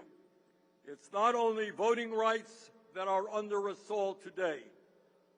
That part of Dr. King's dream, the dream of genuine economic freedom, is also under unprecedented attack. Today, we have more income and wealth inequality than at any moment in American history. Today, 60% of our people live paycheck to paycheck, struggling to afford groceries, health care, housing, education, and the very basic necessities of life. And while this economic crisis impacts all of our people, all races, creeds, and people in every corner of our country, it continues to disproportionately affect the black community. Black Americans continue to face higher rates of poverty, shorter life expectancy, lower rates of home ownership, greater exposure to environmental hazards, and enormous disparities in access to capital and economic opportunities. Trump's devastating cuts to health care, education, Head Start, and other programs have only made a very bad situation even worse. My friends, 63 years ago, Dr. King stood at this location and inspired all Americans, people of every color, every religion, every background, to stand together in the struggle for racial and economic justice. And as you all well know, the message he delivered back in 1963 is as true today as it was back then. Yes, black and white, Latino and Asian, people of all races, religions, and backgrounds must come together now in the fight for justice. We must never accept an economy in which so few have so much while so many have so little. An economy in where one man now owns more wealth than the bottom 50% of American households. Billionaires must start paying their fair share of taxes. We must never accept a corrupt campaign finance system which allows wealthy campaign contributors to undermine our democracy and buy elections. We must get rid of that disastrous Supreme Court decision, Citizens United. We must get super PACs out of the political process. We must move to public funding of elections. Brothers and sisters, we must never accept a system in which millions of workers continue to earn starvation wages and are denied the right to join unions. We must raise the minimum wage to a living wage at least $20 an hour. And we must pass the PRO Act, making it easier for workers to join unions. We must never accept a healthcare system designed to make huge profits for the insurance companies and the pharmaceutical industry. Healthcare is a human right. We must join every other major country on earth and guarantee health care to every man, woman, and child through a Medicare for all single-payer program. We must never accept a situation in which a handful of big tech oligarchs push their AI agenda down the throats of the American people, threatening millions of our jobs, our privacy rights, the mental health of our children, and the very future of humanity. AI and robotics must work for all of us, not just some of the richest people on earth. We must never accept a situation in which a handful of fossil fuel executives are putting the very future of the planet at stake for their own short-term profits. We must create millions of good-paying jobs by transforming our energy system away from fossil fuel and toward energy efficiency and sustainable energies. Brothers and sisters, the people who marched on Washington in 1963 understood real change does not come from the top on down, it comes from the bottom on up. It comes when ordinary people organize. It comes when black and white, Latino, Asian American, Native American, and immigrant communities stand together. The March on Washington and the movement behind it changed the course of American history. And now it is our turn. Let us go forward together. Thank you all very much.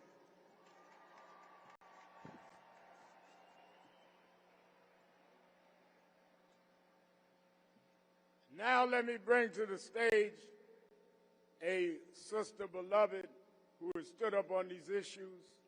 She's shown up where she was needed and spoke out on what needed to be said. whether it was at the Neely funeral in Harlem, whether it was remembering Miss Colvin, who many forgot, that was the first to be arrested for sitting in the front of a bus, as Martin said. She was there, and she has openly been there for all of the issues we're concerned about. May I bring to you, I know people. I was Shirley Chisholm's youth director at 17, and she had the same fire and vigor in this young sister beloved of mine, Congresswoman from New York City, Congresswoman Alexandria Ocasio-Cortez.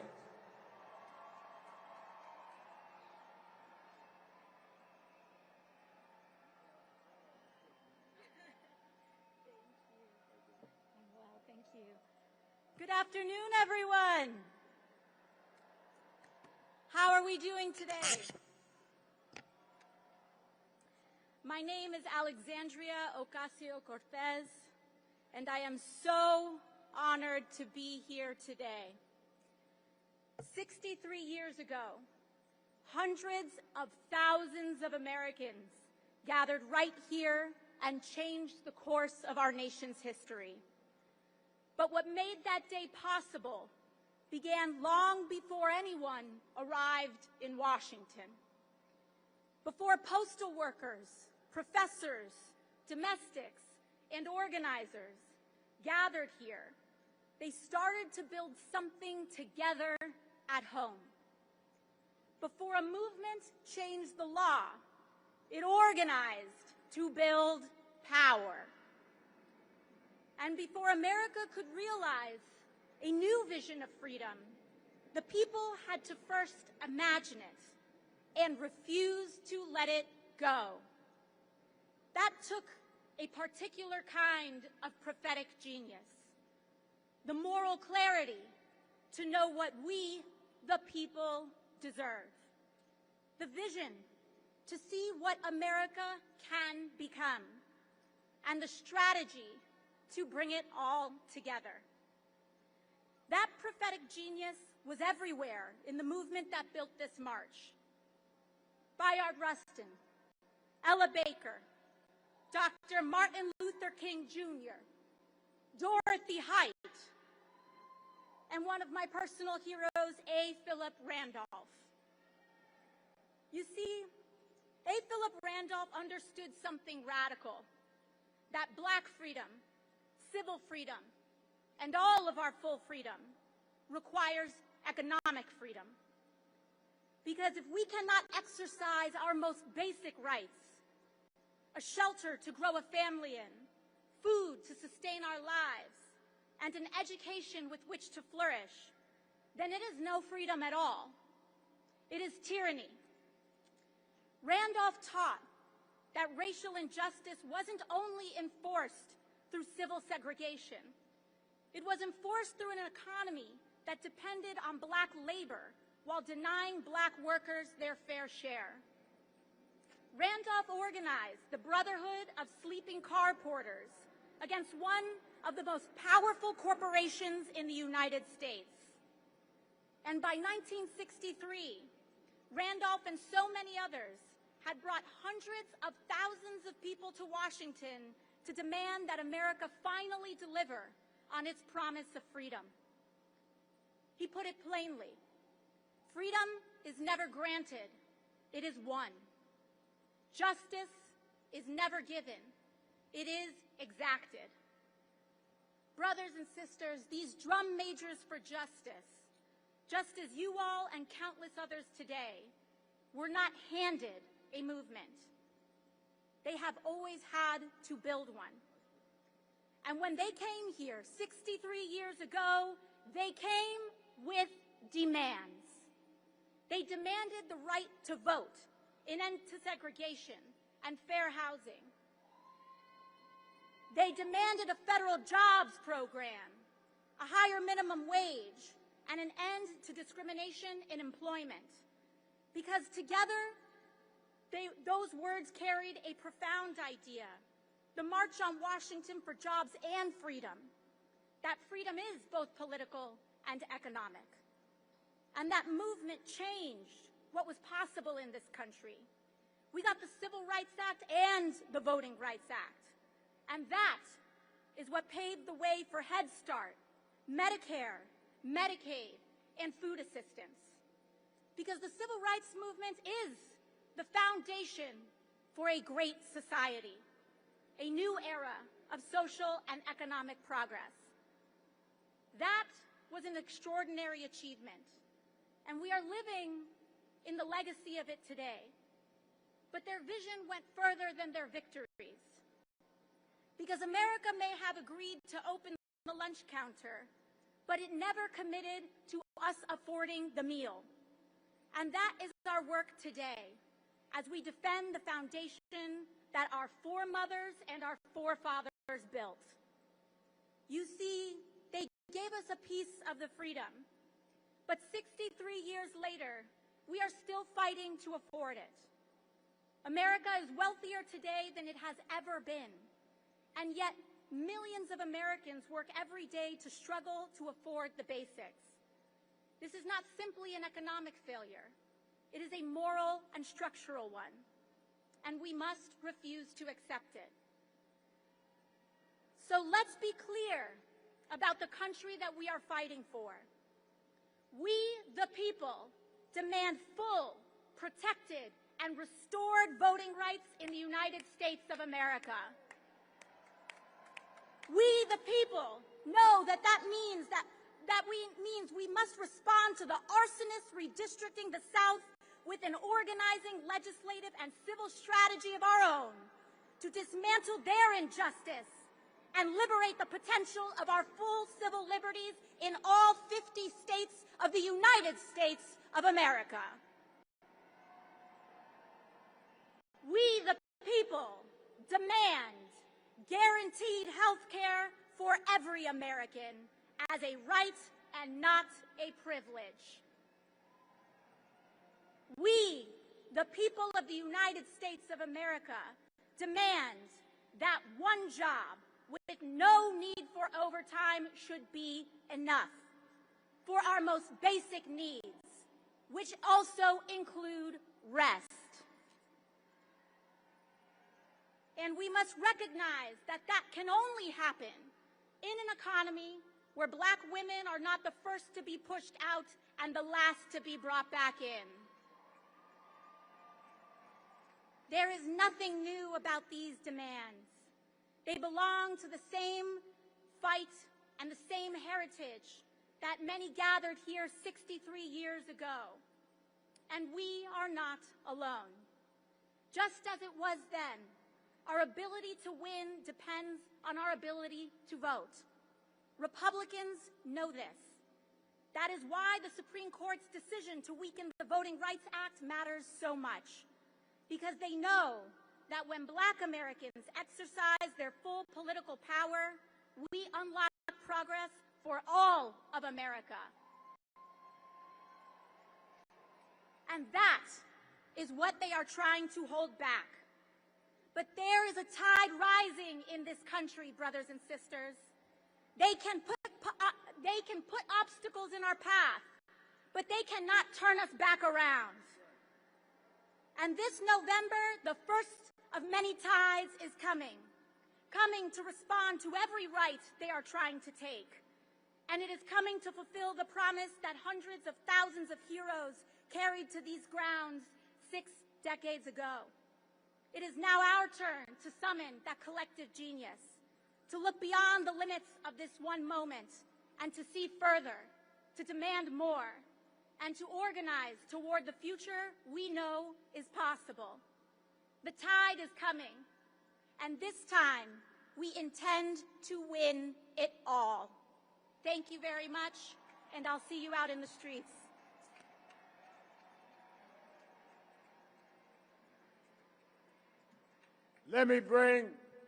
We're winding down. Are you ready to march? Are you ready to march? All right, let me bring to the stage someone that not only today wouldn't have happened without the movement for progressive political empowerment, labor rights, would not have happened to the degree it did and the degree it continues to be without the president of the American Federation of Teachers, Sister Randy Weingart.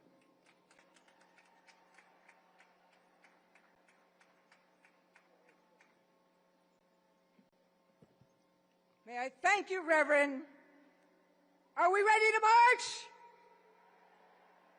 So I'm honored to be here today, as the AFT was 63 years ago at the March for Justice and Freedom. In '63, we fought for jobs and freedom. We fought for the vote for all. But now, 63 years later, as so many speakers before me have said, we are fighting to defend the vote, because the vote is a basic human right, because the vote is how we make democracy work, because the vote is how we make sure that the economy works for working people. Are you with me? Voting is a vehicle for strengthening public schools. Voting is a vehicle for workers getting a break. Voting is a vehicle for us getting decent health care, for us having pensions, for one job being enough. Voting is the vehicle for freedom, the freedom to provide what our families need, the freedom to go to college without crushing debt, the freedom to have our aspirations expanded, not denied. So this is my question, as the time is late and I'm cutting my speech short. A lot of people don't think their vote will change anything. They don't see democracy working for them. Imagine if our forefathers and foremothers said nothing was going to change. Imagine if they didn't fight Jim Crow. Imagine if they didn't fight slavery. Imagine if they didn't fight for a better life. We have to be evangelists for our communities, for voting, for people in our lives. The people in our lives, their dreams matter. They matter. We are not powerless. But this is the point, my friends. We have to vote. We have to get out the vote, and we have to protect the vote. And we have to vote in such massive, overwhelming numbers that the results are clear and convincing, and no one can steal it from us. So, are we going to vote? Are we going to achieve Reverend King's unfinished dreams? Are we going to achieve our dreams? Are we going to vote so it is the people, not the powerful, who enjoy the bounty of America? Thank you.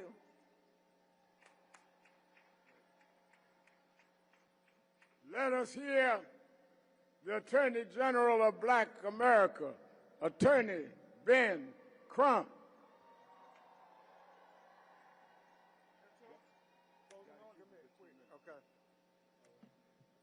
I'm Ben Crump, along with James Carter, President of the National Bar Association, representing the largest association of black lawyers and judges in America and beyond.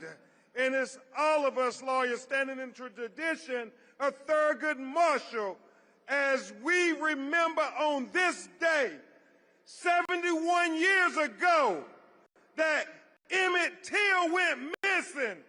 And then later we found that he was kidnapped and he was lynched. And now in 2026, we're still fighting in Mississippi for truth and transparency and equal justice under the law for Nolan Xavier Wells. We have to vote for Nolan because he was 18 years old and he never got an opportunity to vote. We have to vote for George Floyd and Breonna Taylor and Trayvon Martin and Ahmaud Arbery. So when I say George Floyd, I want you to say vote George Floyd. When I say Breonna Taylor, I want you to say vote Breonna Taylor. When I say Trayvon Martin, I want you to say vote Trayvon Martin. When I say Ahmaud Arbery, I want you to say vote. Ahmaud Arbery. And when I say Nolan Xavier Wells, I want you to say vote. Nolan Xavier Wells. I rest my case. Y'all, let's go vote like our children's lives depend on it. Thank you, Reverend Al Sharpton. Let me bring on our closing speakers, the chairman of the board of the National Action Network and the head of the Conference of National Black Religious Organizations and Pastors Grace Baptist Church, Reverend Dr. W. Franklin Richardson. He'll be joined by the co-chair, attorney who has been a fighting activist and policy expert all of her life. They will bring on the last four speakers, and we will begin lining up and marching. Dr. W. Franklin Richardson and attorney Jennifer Jones Austin. I want to thank our president. Let's celebrate Al Sharpton. Come on. He's made great sacrifices for us to be here and called us together. Let me say to you that we are thankful for the support that you've given on behalf of the National Action Board and the various chapters across America. I want to present to you at this time the Honorable Camille Joseph, who is the National Action Board member and also a part of the corporate leadership that joins us. Ms. Joseph. Thank you so much, and good afternoon, everyone. I am a proud board member of the National Action Network, proud to be here, and I'll make this very quick because I know we're all ready to march. This week, I had the honor of visiting my great-grandmother's farm. My great-grandmother was a single woman who raised over 10 children. She understood the power of having land, but she instilled in all of us the power of understanding your rights, economic opportunity, and bolstering health care. And now, 63 years later, her daughter's on stage at the very march she watched from her living room, thinking through what our country would look like. There's a lot of work to be done, a lot of things still yet ahead of us. But one thing I know, when my great-grandmother looked at the screen, she felt inspired by the Dr. Martin Luther King, Jr., the same way I'm inspired by the work of the Reverend Al Sharpton and the National Action Network. I am proud that in our generation we can look to such keen leadership to think through the needs that we have as a community, and that the work continues in the spirit and the vision of Dr. Martin Luther King. His family, I am eternally grateful to represent the board and be part of such a powerful organization. Thank you. I'm calling now for the last two speakers. Please give us your attention. Honorable Mark Tiano, who is the United States Representative of the California 39th Congressional District, and Ken Martin, Chairman of the Democratic National Committee. They will follow each other as they come now. Good afternoon, good troublemakers. Good afternoon. I'm Mark Tiano. I'm chair of the Congressional Equality Caucus and first vice chair of the Congressional Asian Pacific American Caucus. We're not here simply to remember history. We're here because the work that began 63 years ago is unfinished. We're here because the battles we thought that had long been settled have resurfaced. Birthright citizenship is under attack. Americans feel the need to carry a passport to prove they belong. Fascists are using their power to intimidate Americans into silence. And these are not echoes of some distant past. They are the reality of this moment. And this moment is an awakening that norms will not protect us. Every generation must take up the work of renewing and perfecting the idea of America so that America lives up to its promise. There are those that would have us believe America is about blood and soil, replacing America's founding principles with a narrow definition of who belongs and who does not. That being American is about how many generations your family has lived here, where your parents were born, and what you look like. But that is not the America generations of people have struggled, marched, bled, and died for.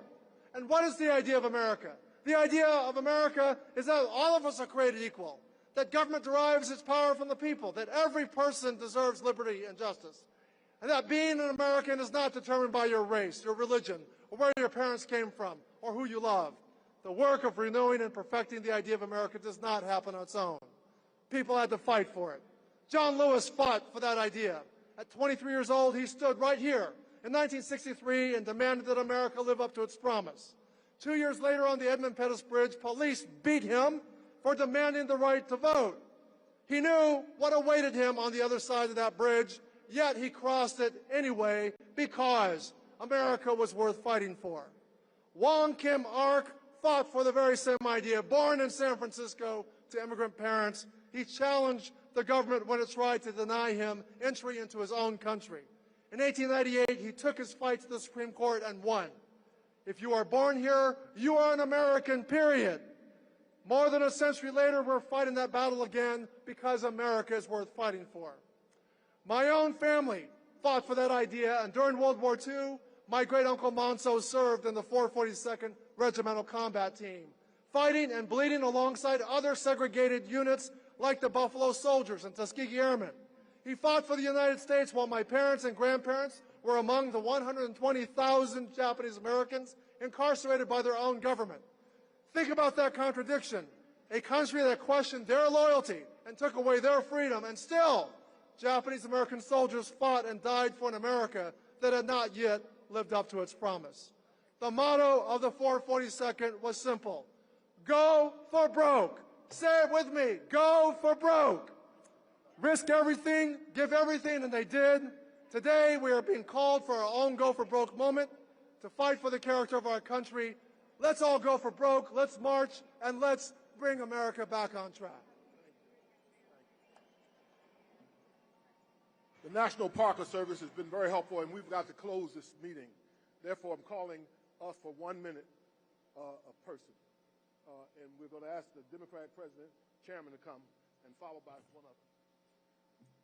Thank you, everybody. Thank you to Reverend Sharpton and to Martin Luther King III for your leadership. It is an honor to stand with all of you in this hallowed ground today, 63 years to the day since Dr. Martin Luther King summoned America to live up to its highest ideals.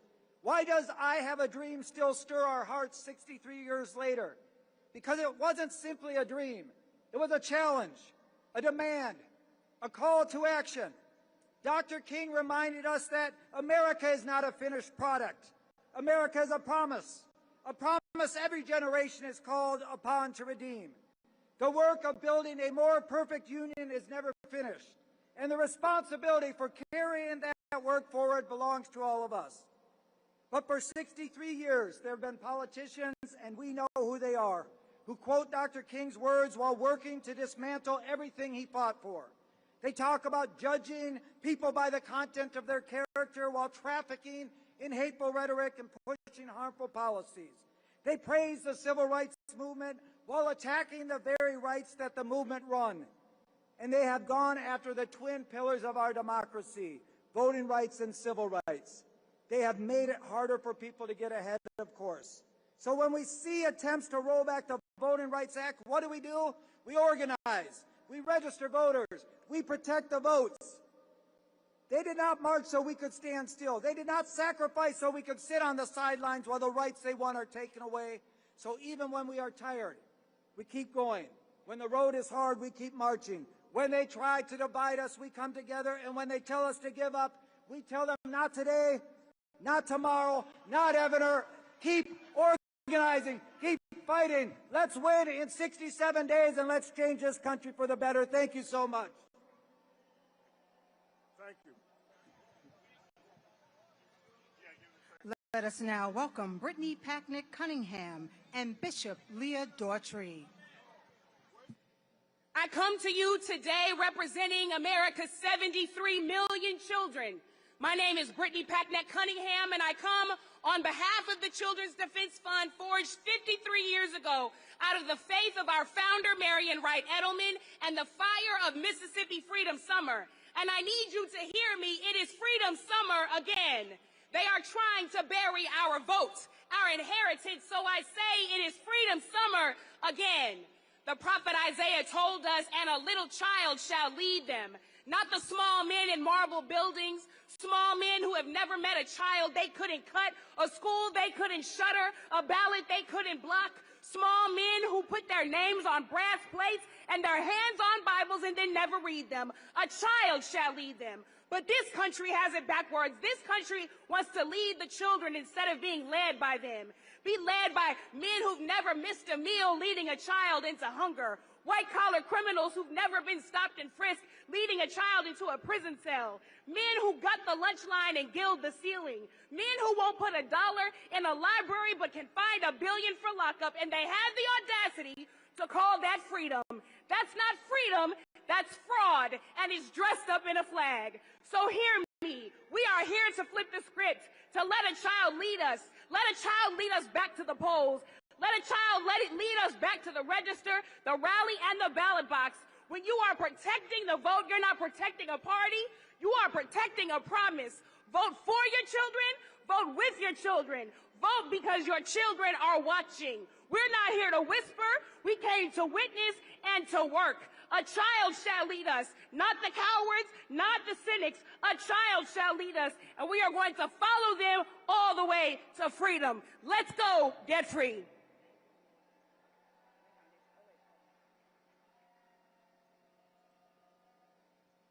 We are getting ready to line up.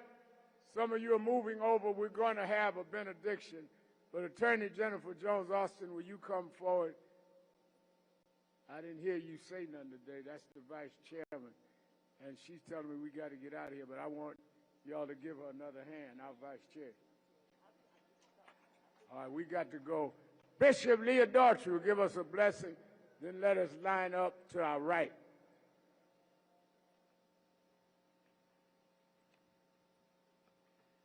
As we prepare to march, let us pray. God of Exodus and Isaiah, God who called us out of bondage and called us to be repairers of the breach, we thank you for this day, for this mall, for these feet that have carried us here just as they carried our mothers and our fathers 63 years ago. Lord, the courts have moved against us. Section 2 has been wounded. Our votes have been challenged. Our rights have been trodden. Our humanity has been questioned. But Lord, you did not raise up a movement to depend on 9 votes in a marble building.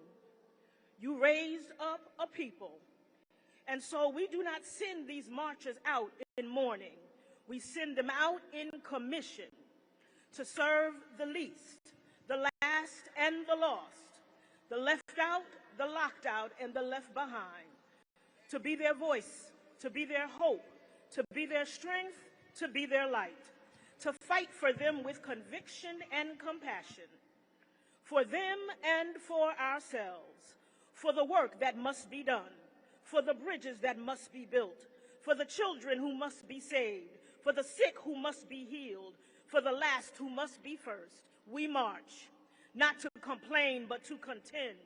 We march, not to remember democracy, but to defend it.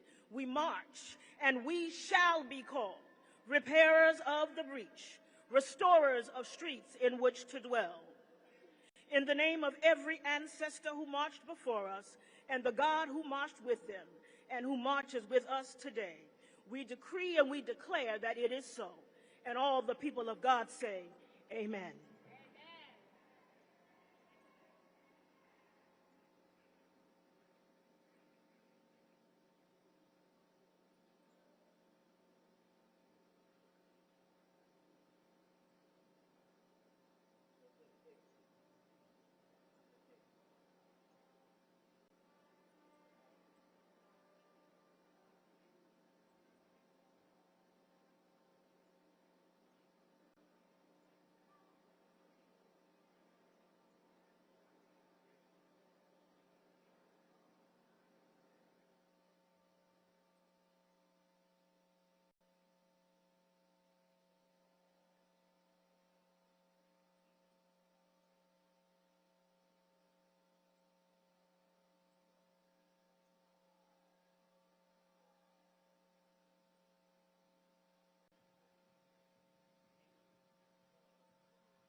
coming now. You heard it?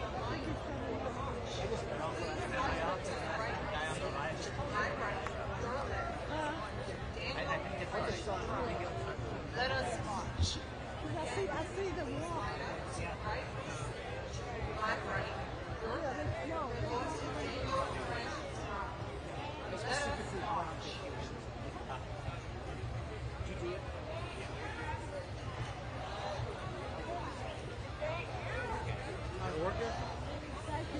You're welcome.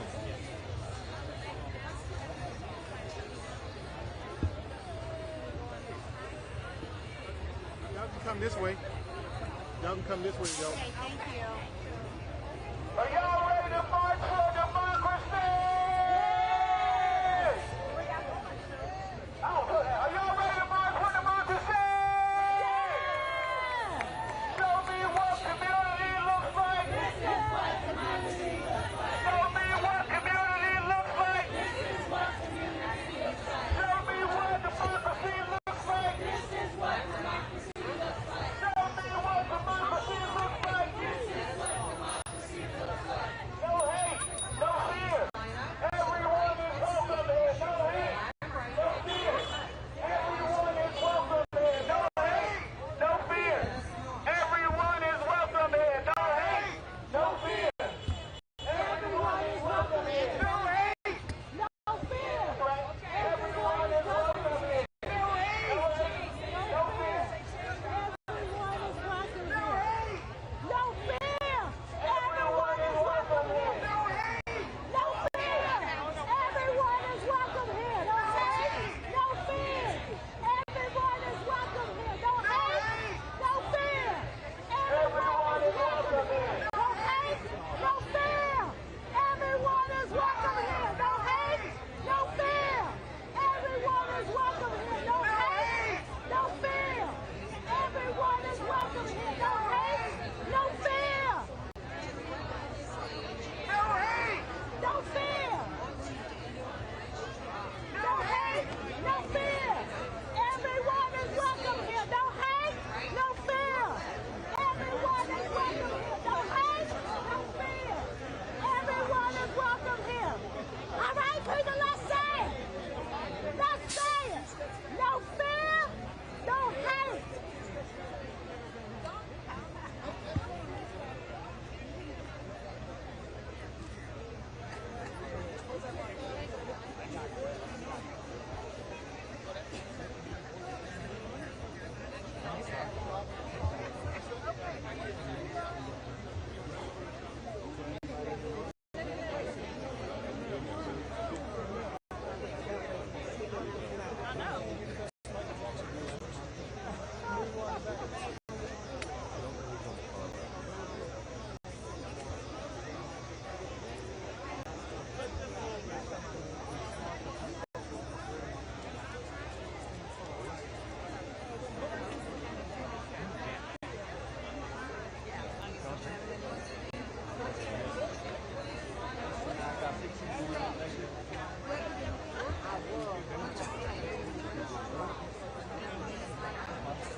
moving. No stopping.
Please make a lane.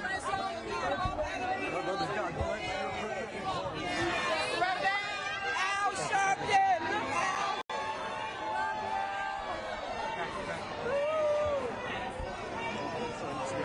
Just a little bit, please. Thank you.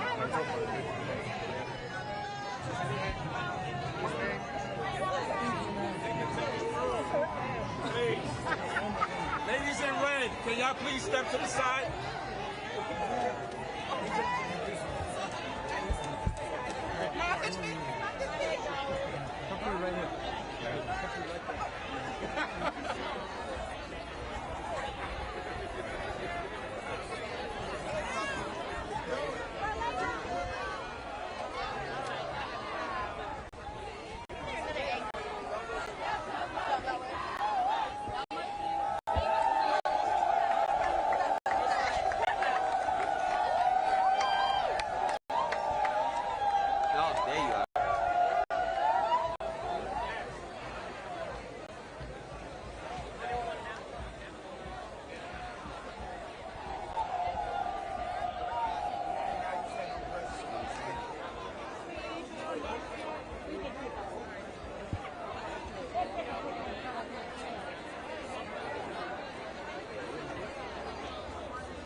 big, this is big.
The what? Okay, and this body of water is called what? Tidal basin? Yeah, that's it, like that. Okay, all right, thanks. Gas in your car is like $3.20.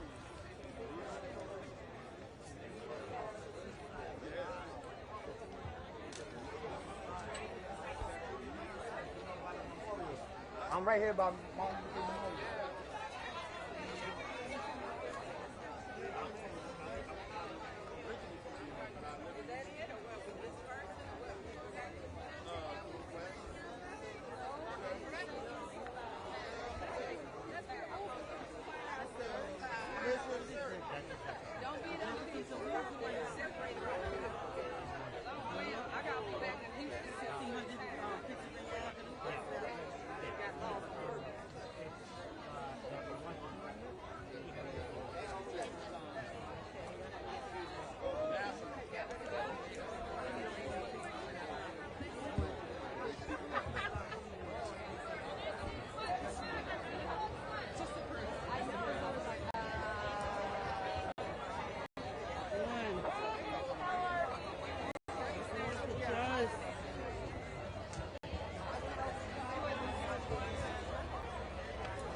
Are they?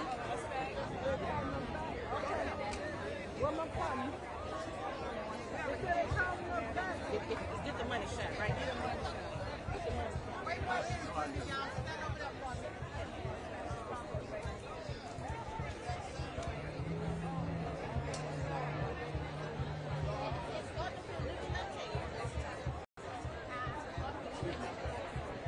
We gotta go back.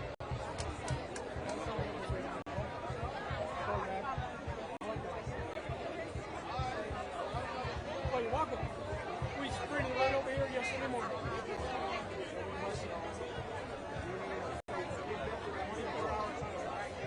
Okay, now we're going to do it again.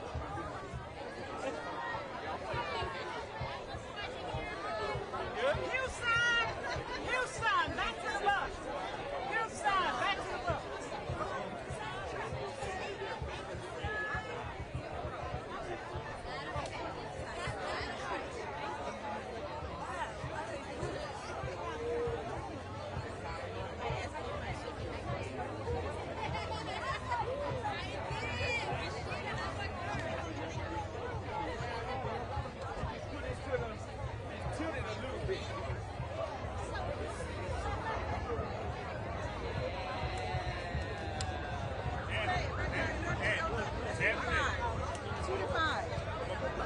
I'm gonna pay for one of those.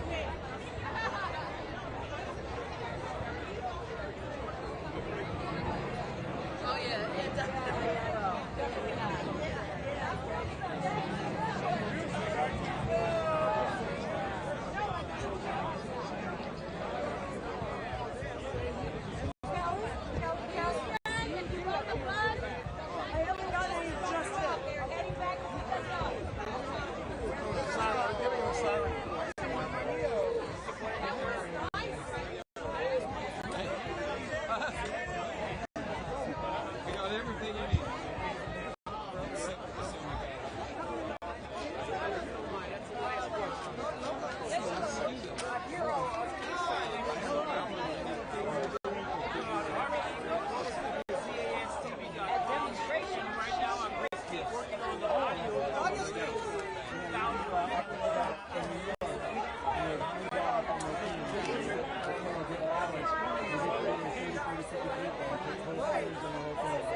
go down here. Okay. Guys, we're going to go this way and then out, around and out. All right, take care. Coming on. Thanks for coming on.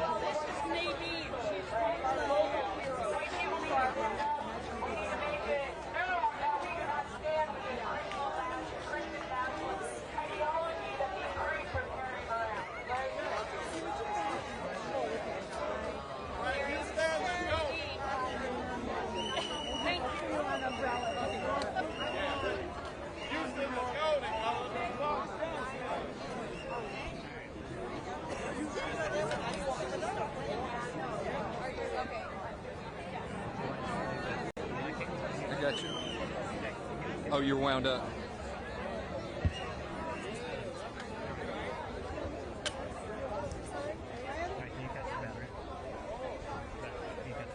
Detach?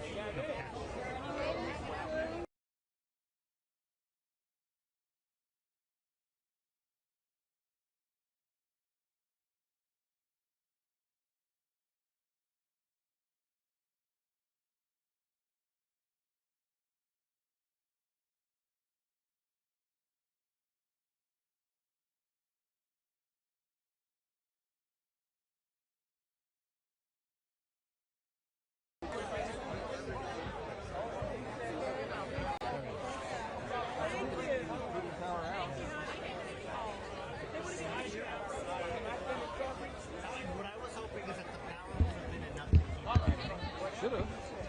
I've done it with my family.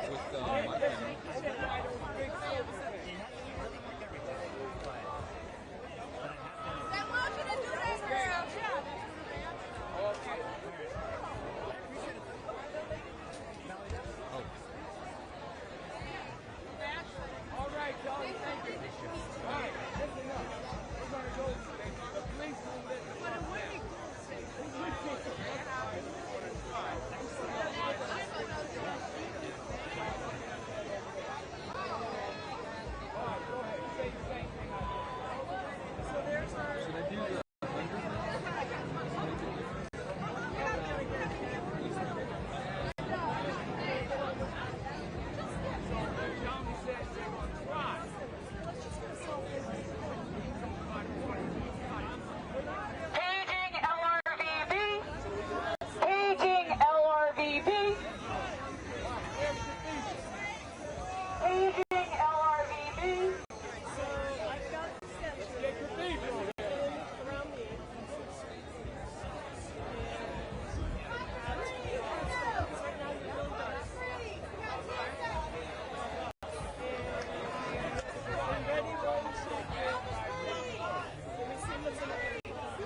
first. If you back far enough, you can get it. Yeah, put them on it. I told you to put the camera on the ground. Put the camera on the ground.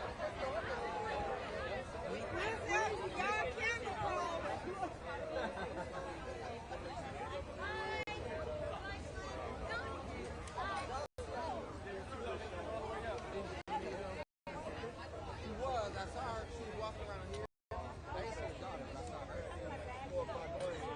I don't know. I don't know.